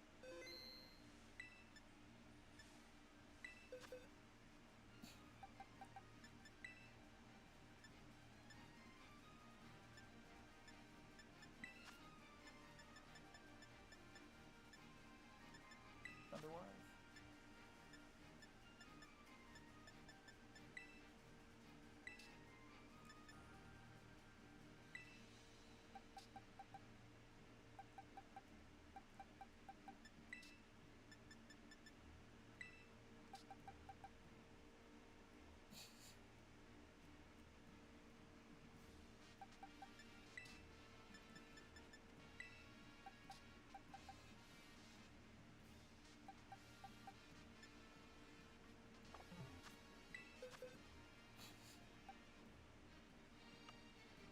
I will need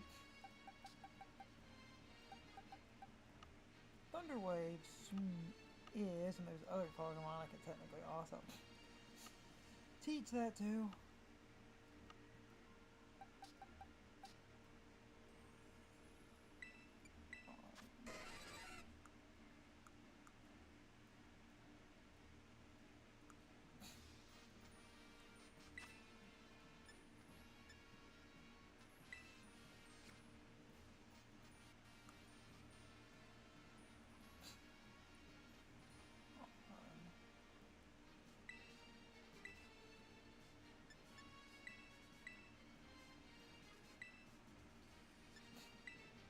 Nice, I'm gonna make a very quick adjustment with the Zapdos.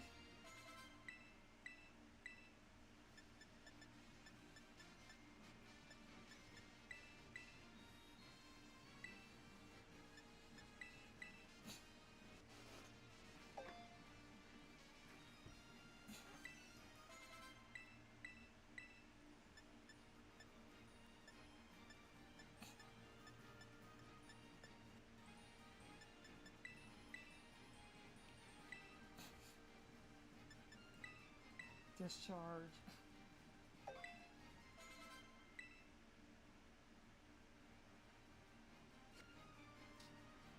Because this is a maximum defense, is that though? Also my special defense. Pretty good in its own right.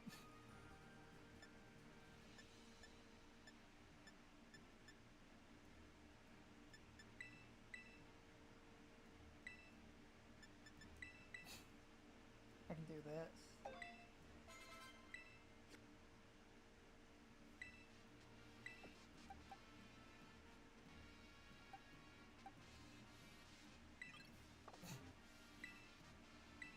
That'll be good for my hunt. Take a photo of a fighting type Pokemon. Fighting type?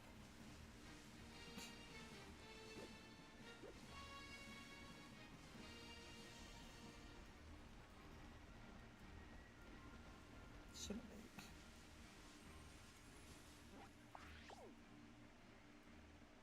That hard.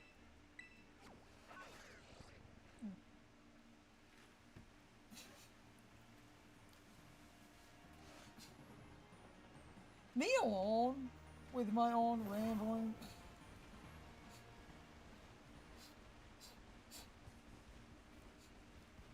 Blow my nose.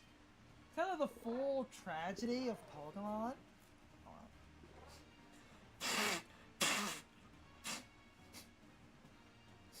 And I mean, Sean discussed this, but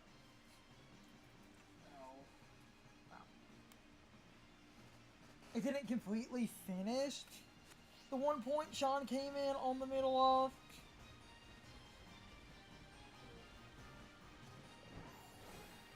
Wait, fighting type. That's a fighting type. Huh. Easy. Cool. I lost. Damn it. God, Scraggy has one of my favorite running animations in Pokemon because it picks up. It's holding its hand. It's one of those animations people would basically show accompanied by the better animations quote, except people don't seem to realize it's supposed to look like that because man has baggy pants. Yeah, he picks them up and he runs. They both do and it's adorable, but anyway.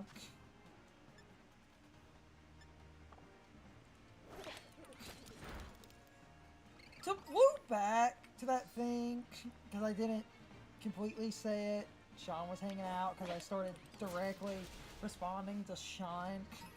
I just think, and I can actually use what Sean said since he did bring up a decent point. Yeah, people's first impressions of the Pokemon are going to be valid, but I do think first impressions aside, it is disingenuous to basically have Pokemon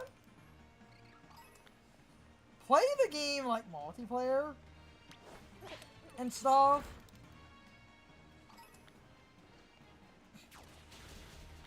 And not acknowledge the fact, because I didn't say it, this will always be my take here.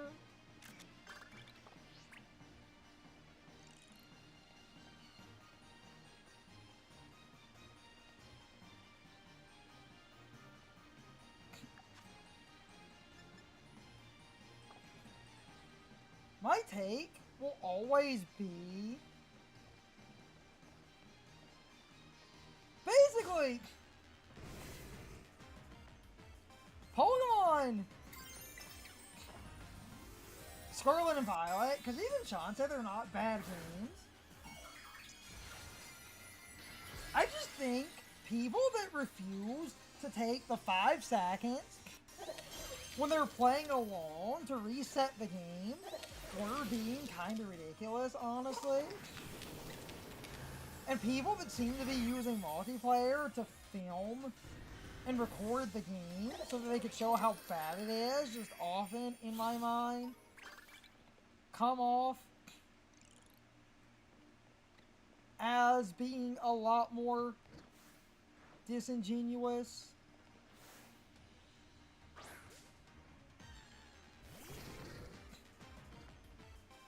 Was the point I didn't fully make earlier. And if you are doing it to make the game look bad, you're a dick, and not everyone was a...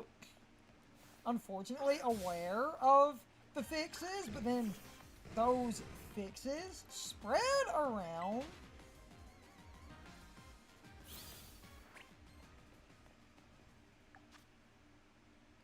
those fixes spread around, and more people started to become aware. No, no. It's fine. It's honestly fine. It was. You getting a phone call is fine. I've just basically been here, not doing much. I almost have enough points for all the terrarium bonuses.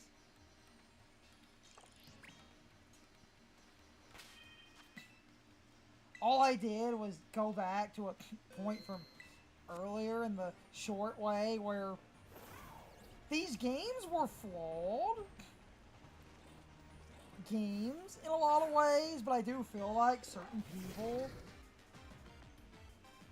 seemed to be recording and streaming these games in like multiplayer and stuff specifically to be disingenuous.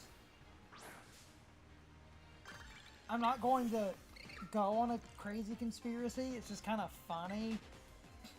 Because hating these games, especially when they were new, was super, you know, like, common. And so many people that on in flight always works. In Canyon? Oh yeah, I am in Canyon. Sweet. Nice.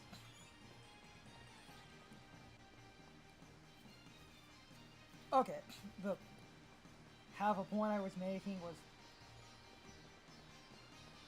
I'm not gonna go on a conspiracy and act like all of these people had ill intentions. It's just kind of funny that some popular hateful videos, like someone who was hating on the game, a lot of people commented on a dude's video and said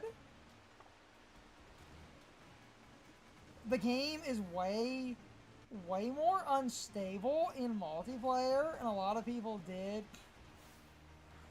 rightfully so, give someone crap and say, like, not that the game is flawless, but playing in multiplayer, especially after it becomes common knowledge that multiplayer is kind of janky, does create an interesting, like, picture that could look like you were maybe intentionally trying to make the game look worse than it is. And a lot of people never 100% accuse that person of doing that. It was just a lot of people pointed out, it's like, the game is patched, and you do these long multiplayer streams, and a lot of your footage of the game being broken is in multiplayer at the end of long streams. Ooh, do a terror raid, hold on.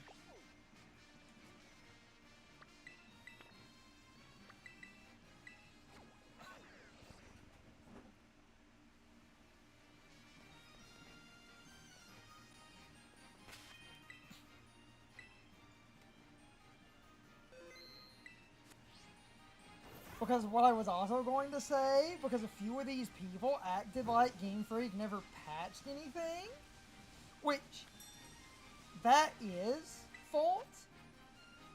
Game Freak did patch stuff.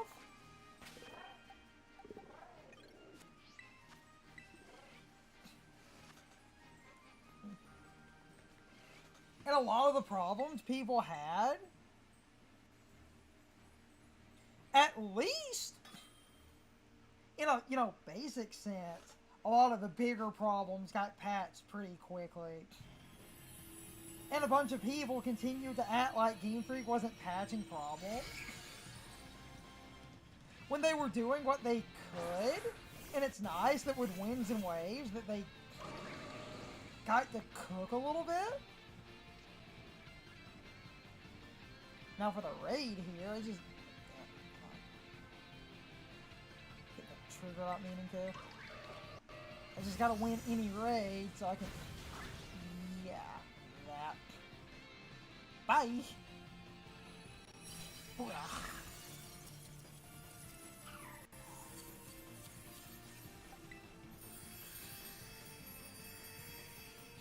Eviscerated. Ogrepon is amazing. Oh, Ogrepon is amazing.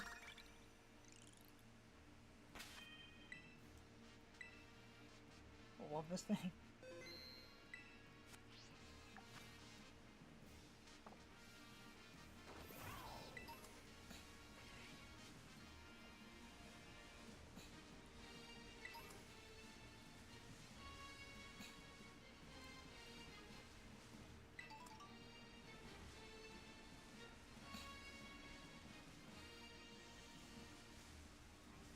Hopefully the stream is running fine. When I check periodically, because I tweaked a bunch of settings and stuff, other than our internet being kind of stupid.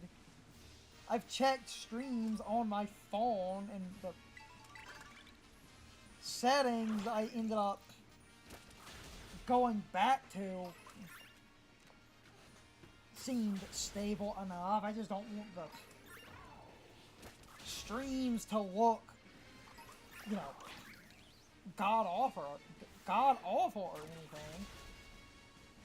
And it seems fine enough because I would like to do streaming more if our internet would cooperate on certain days.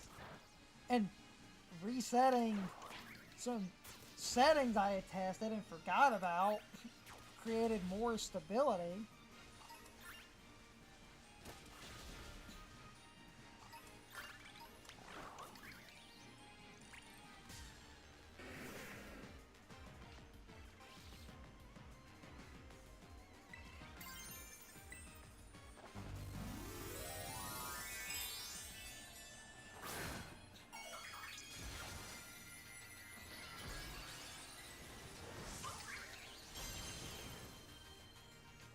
So, you know.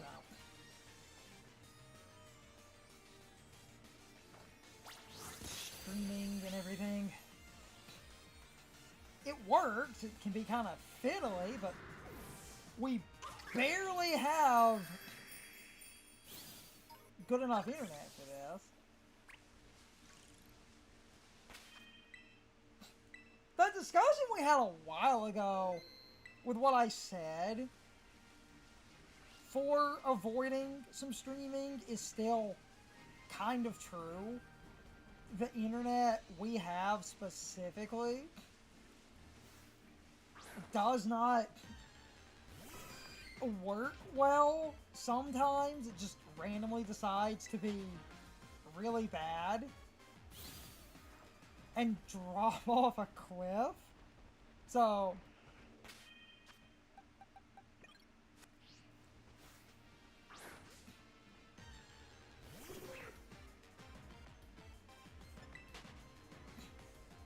getting internet to function for this, you know, is kind of a miracle.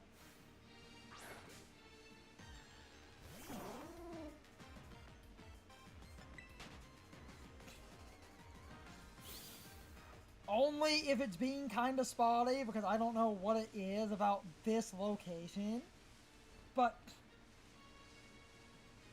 I've complained about this in a bunch of streams that you were not part of.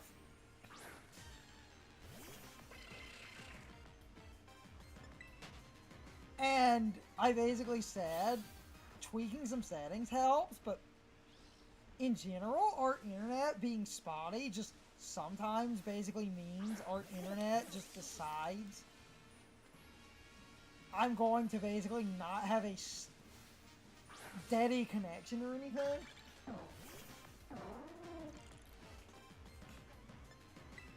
And that happens a lot. Tweaking the settings I did, it hasn't happened as much after tweaking my settings, which is good.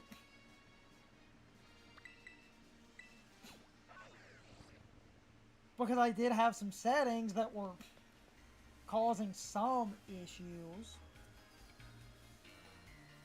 making our spotty problem worse.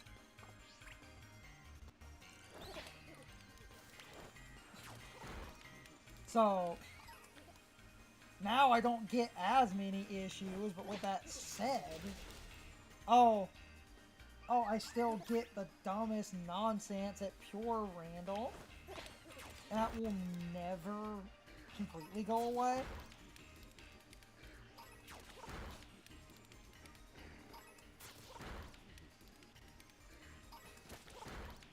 Because I said if I could get stability, I would stream more, and I told you at the time before attempting any of this. Oh, our internet has random issues, and me streaming might have some problems. Then I did some testing, and it seemed fine. Except then, after doing some testing, and it seemed fine, I had some days where it basically wasn't fine. I was like, oh, yeah, the thing I was scared of is exactly what happened. So now, sometimes I can sit here and stream, other times I can't. But tweaking some settings has made my streams, well, our streams, if Carson wants to do stuff, more consistent.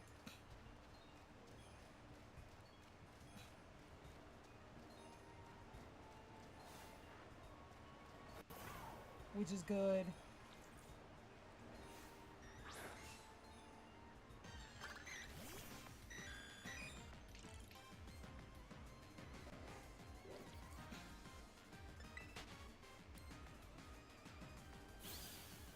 I have enough points for the biome stuff, but if I keep grinding for a tiny extra bonus, I could probably also afford that lock-on thing. I think that was around like 200 or 300.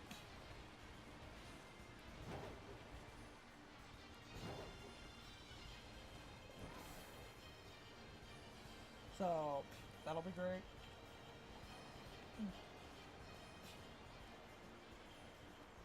Streaming stuff and actually having stable streams is cool, because years ago, the problem I had at all attempting any... Like, wait, is that a natural shiny? Was that lighting? No, that is not shiny. Okay. Freaking lighting up here.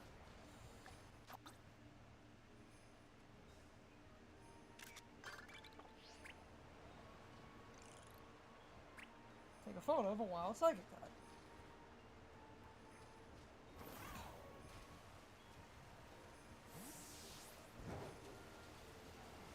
Okay, now... Wait. Damn it. Alright. You're a psychic type. Yeah. Perfect.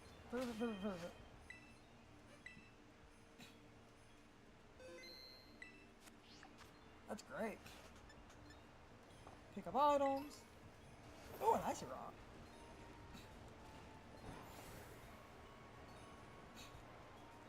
But I'm sitting here rambling, and not much was going on. I just always think back to that Pokemon Bridge. Wherever would we find a Pikachu in Viridian Forest?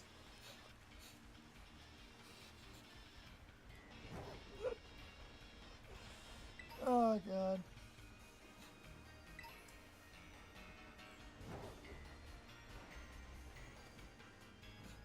I mean, it's the rare spawn, but I mean that was the whole, joke at the. That's where you find Pikachu. They're in Viridian Forest.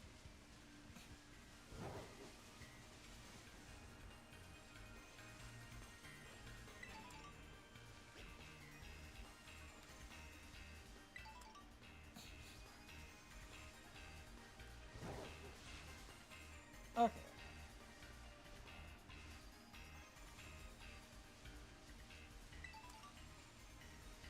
Nice. That's pretty good.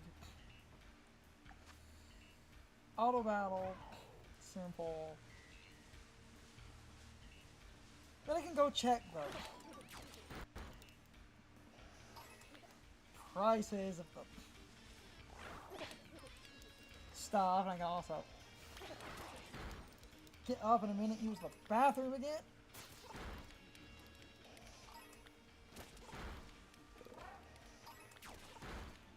Hold on. In fact, let me do that now. Hold on.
coming back. Oh my god.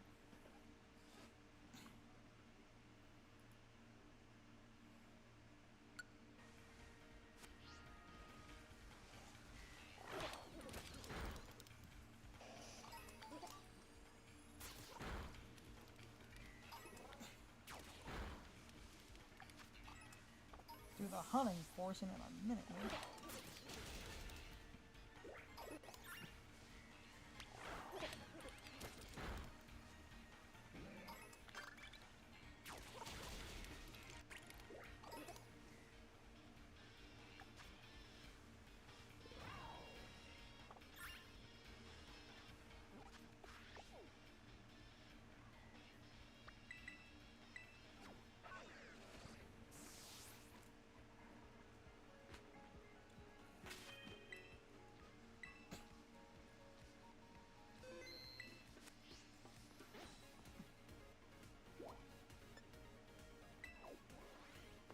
Oh, yeah.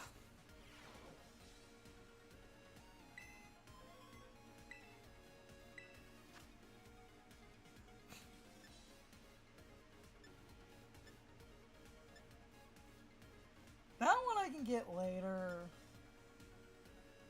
New effects. Touch up. An upgrade to the lock on. Okay, yeah, it's 200. That's what I thought. New design. New design. Remodel. Biodiversity. I'm gonna get all the biodiversities.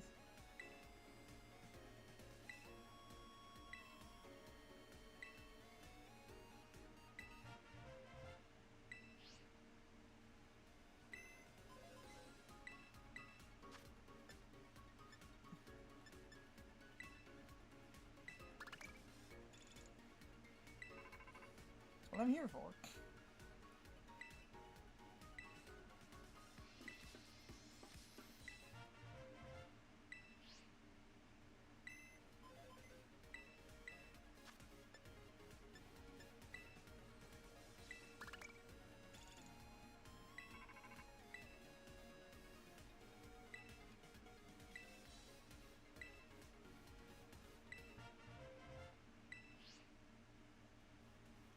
Nice. That's why I did all the grinding, because I was like, I might as well just go ahead and purchase all of these, and the log-on thing I have enough for.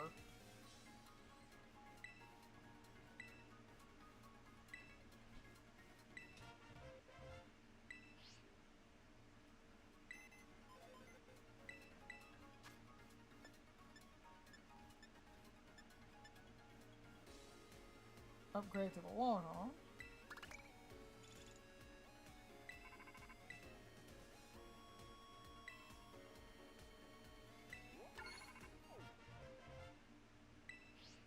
That's important. Yeah. That's why I wanted that, because I forgot to buy that a while ago. Thought I had it, got confused when I did it.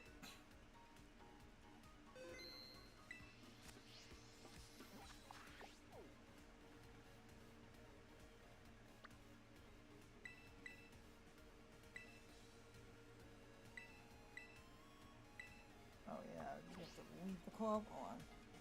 How'd we go? Terrarium.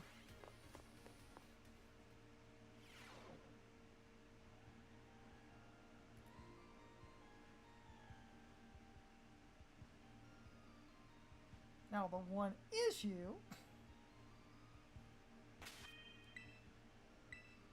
with an asterisk. The one issue now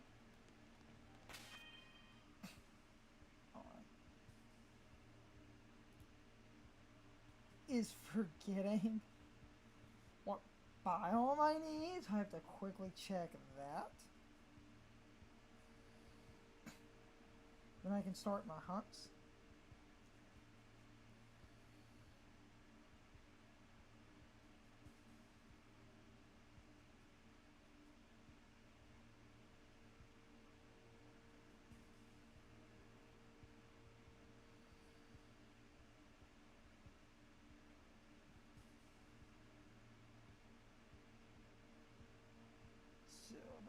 check that.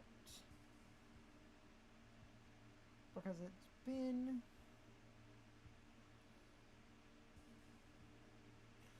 a minute.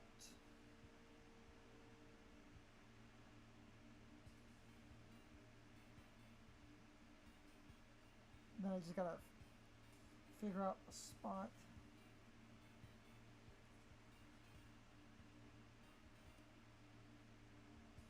And I can do my prep for what I'm trying to do here.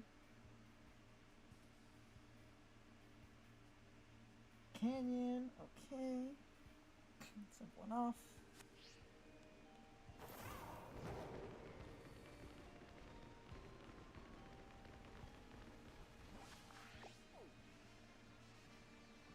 Gonna do some shopping now.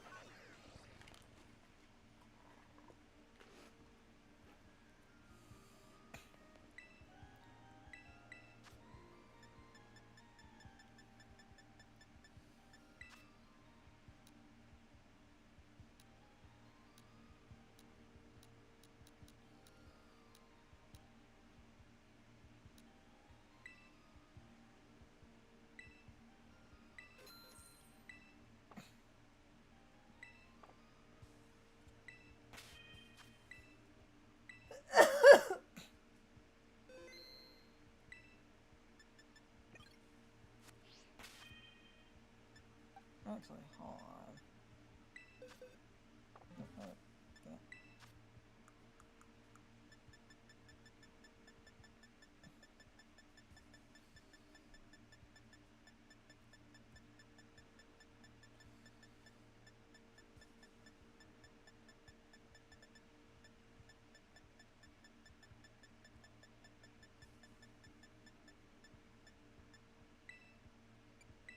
There we go. That'll do it. Now I have a safe defensive Pokemon.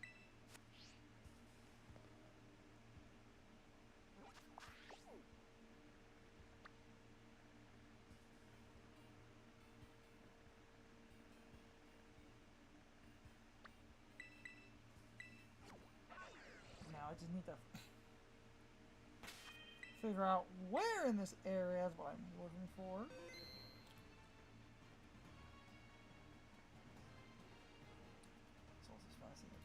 Okay.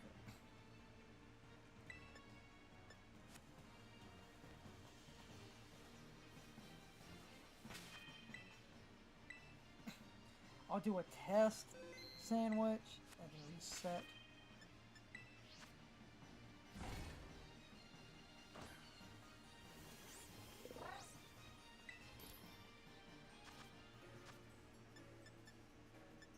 Lettuce. Salty spicy.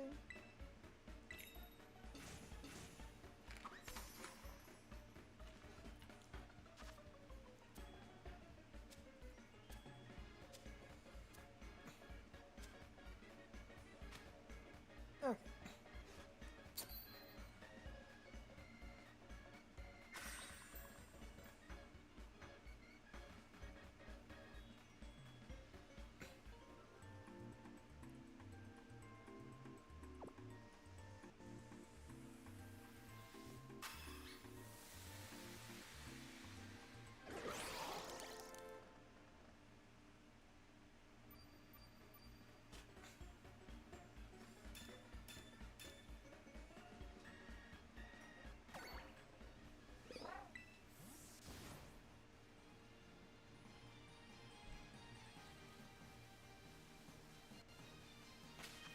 Okay. Come on.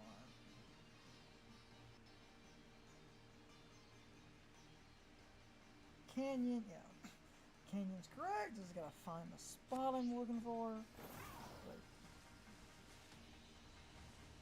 yeah, there are those stars. Okay.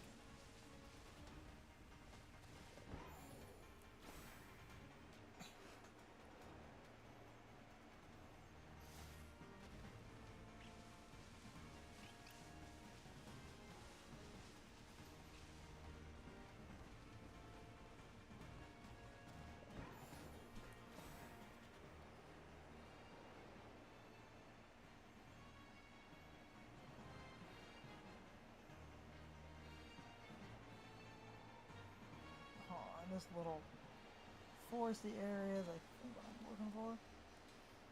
Oh, yep, okay.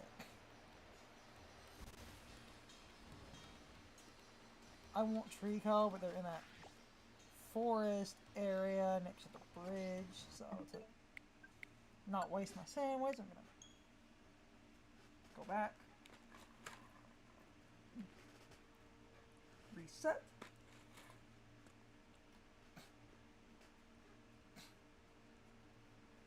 It's fine.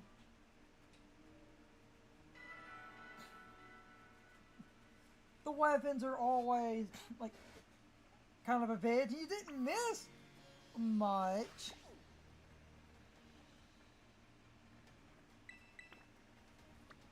I paid for all the biodiversity so I can actually start the shiny hunt portion of this.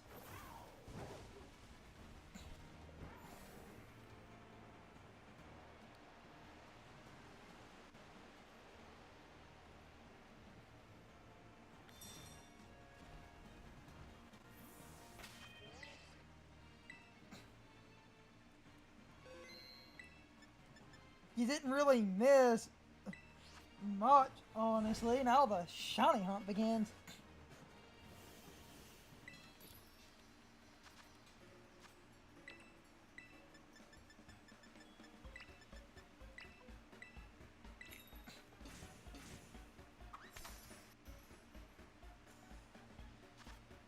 Like, you fighting Emerald and not focusing much on typing in the chat or anything, it's fine. I get it. The weapons can be dumb. But then you just happen to roll back up when I figured out what I was looking for.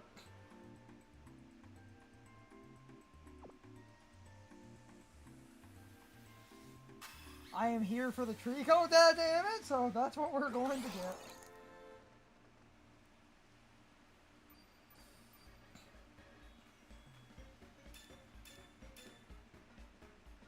Shiny more Treeko time.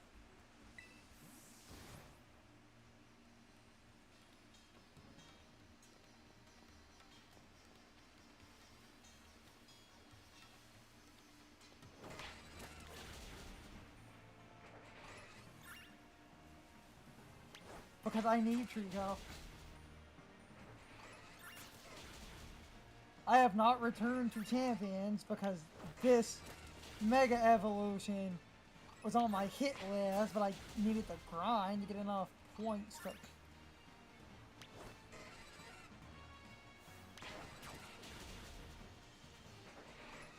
pay for this thing.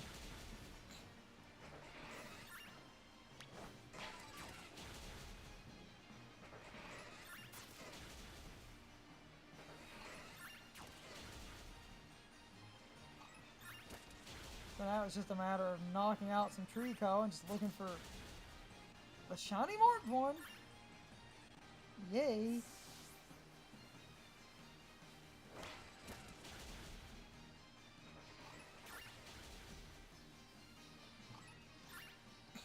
Resetting with a picnic if needed.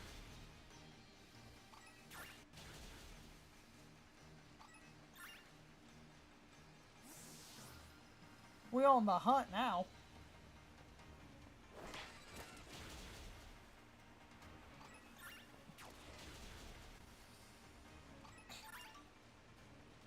I have... This Mega Evolution is a linchpin of the team I wanted to return to with... I wanted to use this thing on a team of champions, basically.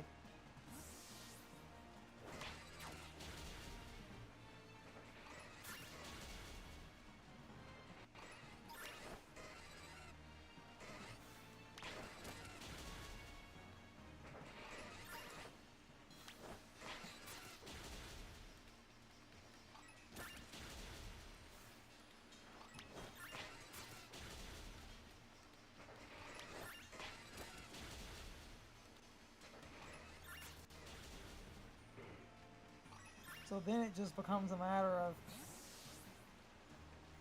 running around in a circle, knocking out what I can, hoping the shiny pops up. hoping the shiny pops up and I get a mark.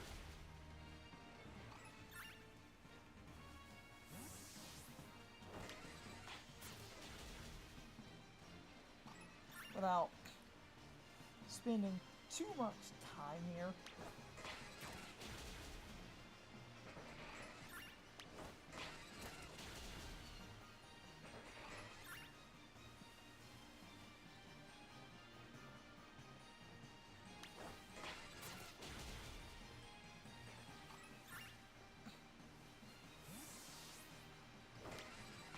Because otherwise, if the knockouts aren't working, I'm going to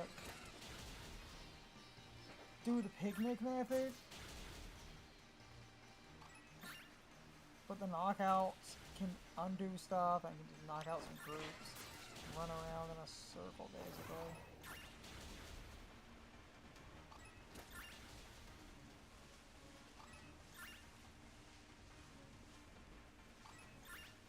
Otherwise, I might have to do picnic table resetting.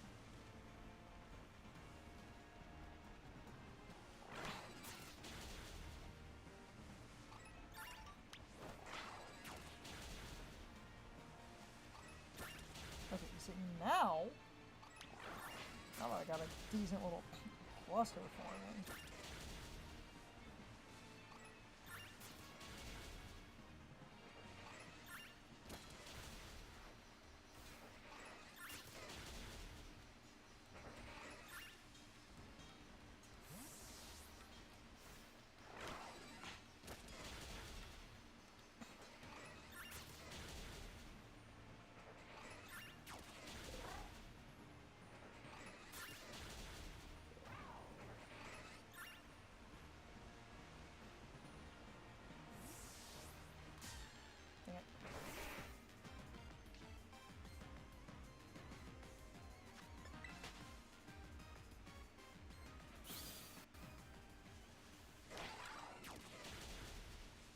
It's just kind of a matter of time.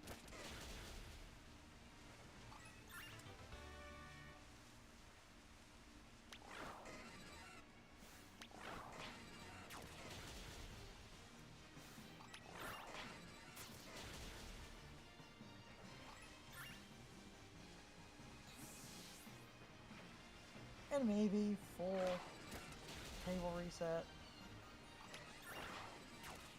If I get a decent cluster and I do the table thing, that might reset them faster.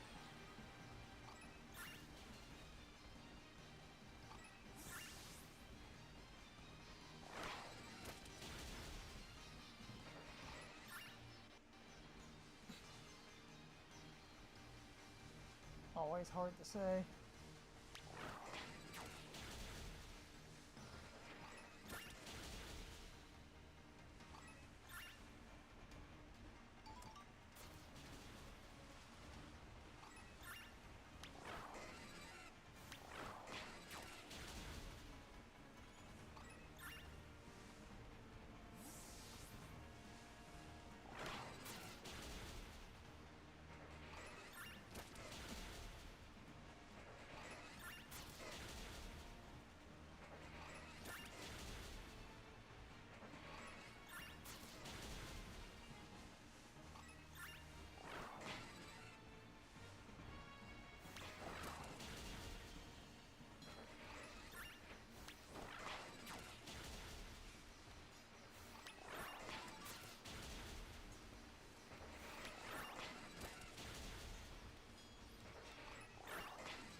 Any of these guys could be what I'm looking for.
given the area, it might be faster.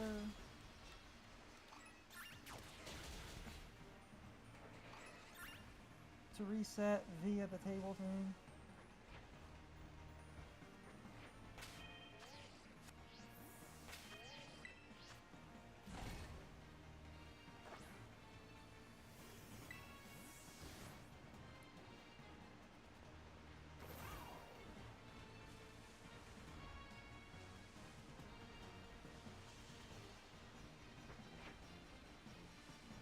Or just kind of circling the map. Seeing what appears.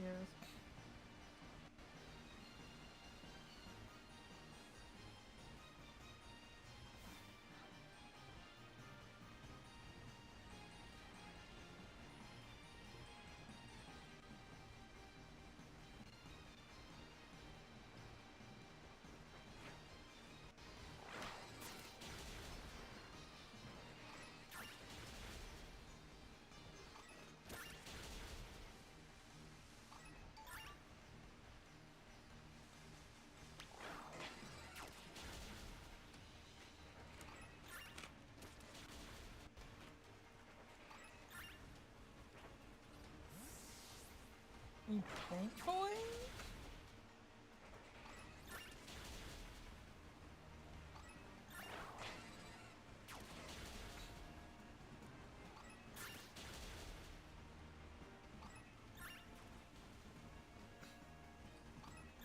If this spot isn't super ideal for this, I'll see if people doing this hunt did it in another location. If I can check that after the sandwich.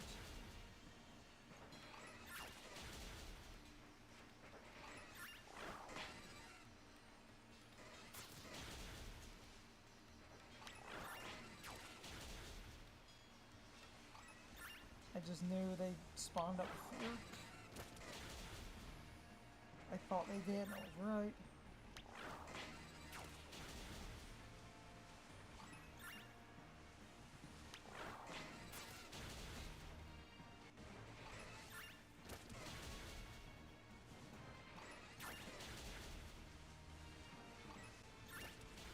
The knockout method on the Switch too is pretty good, because as you knock stuff out, new stuff appears. So I just kind of check.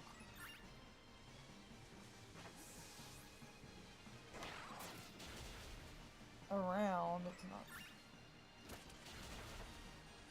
crazy to just randomly get a shiny.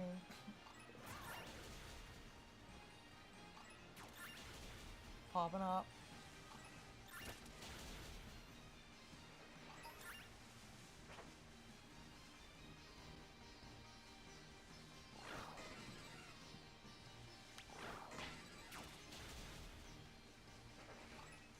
Little mini area.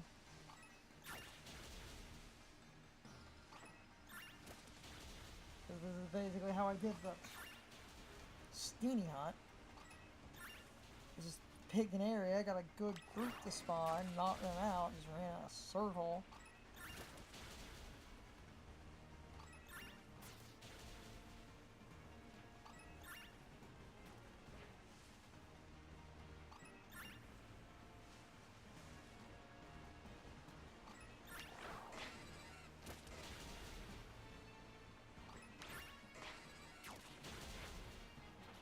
Different clusters are pretty good.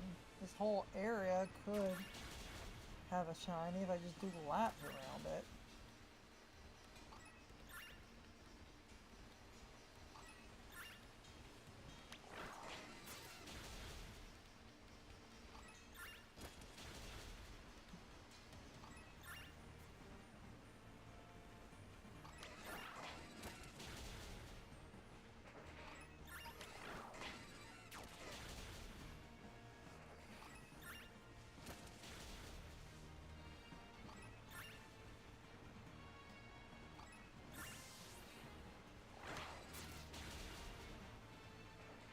Might get off and get more drink in the middle of this and maybe see if there's a better location, but this spot's not bad.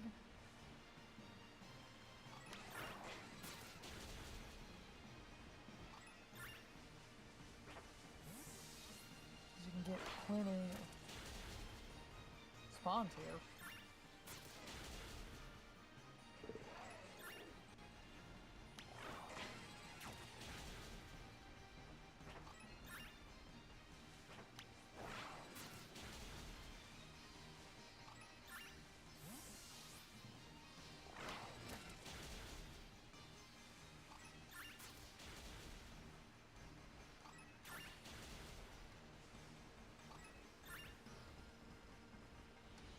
Okay.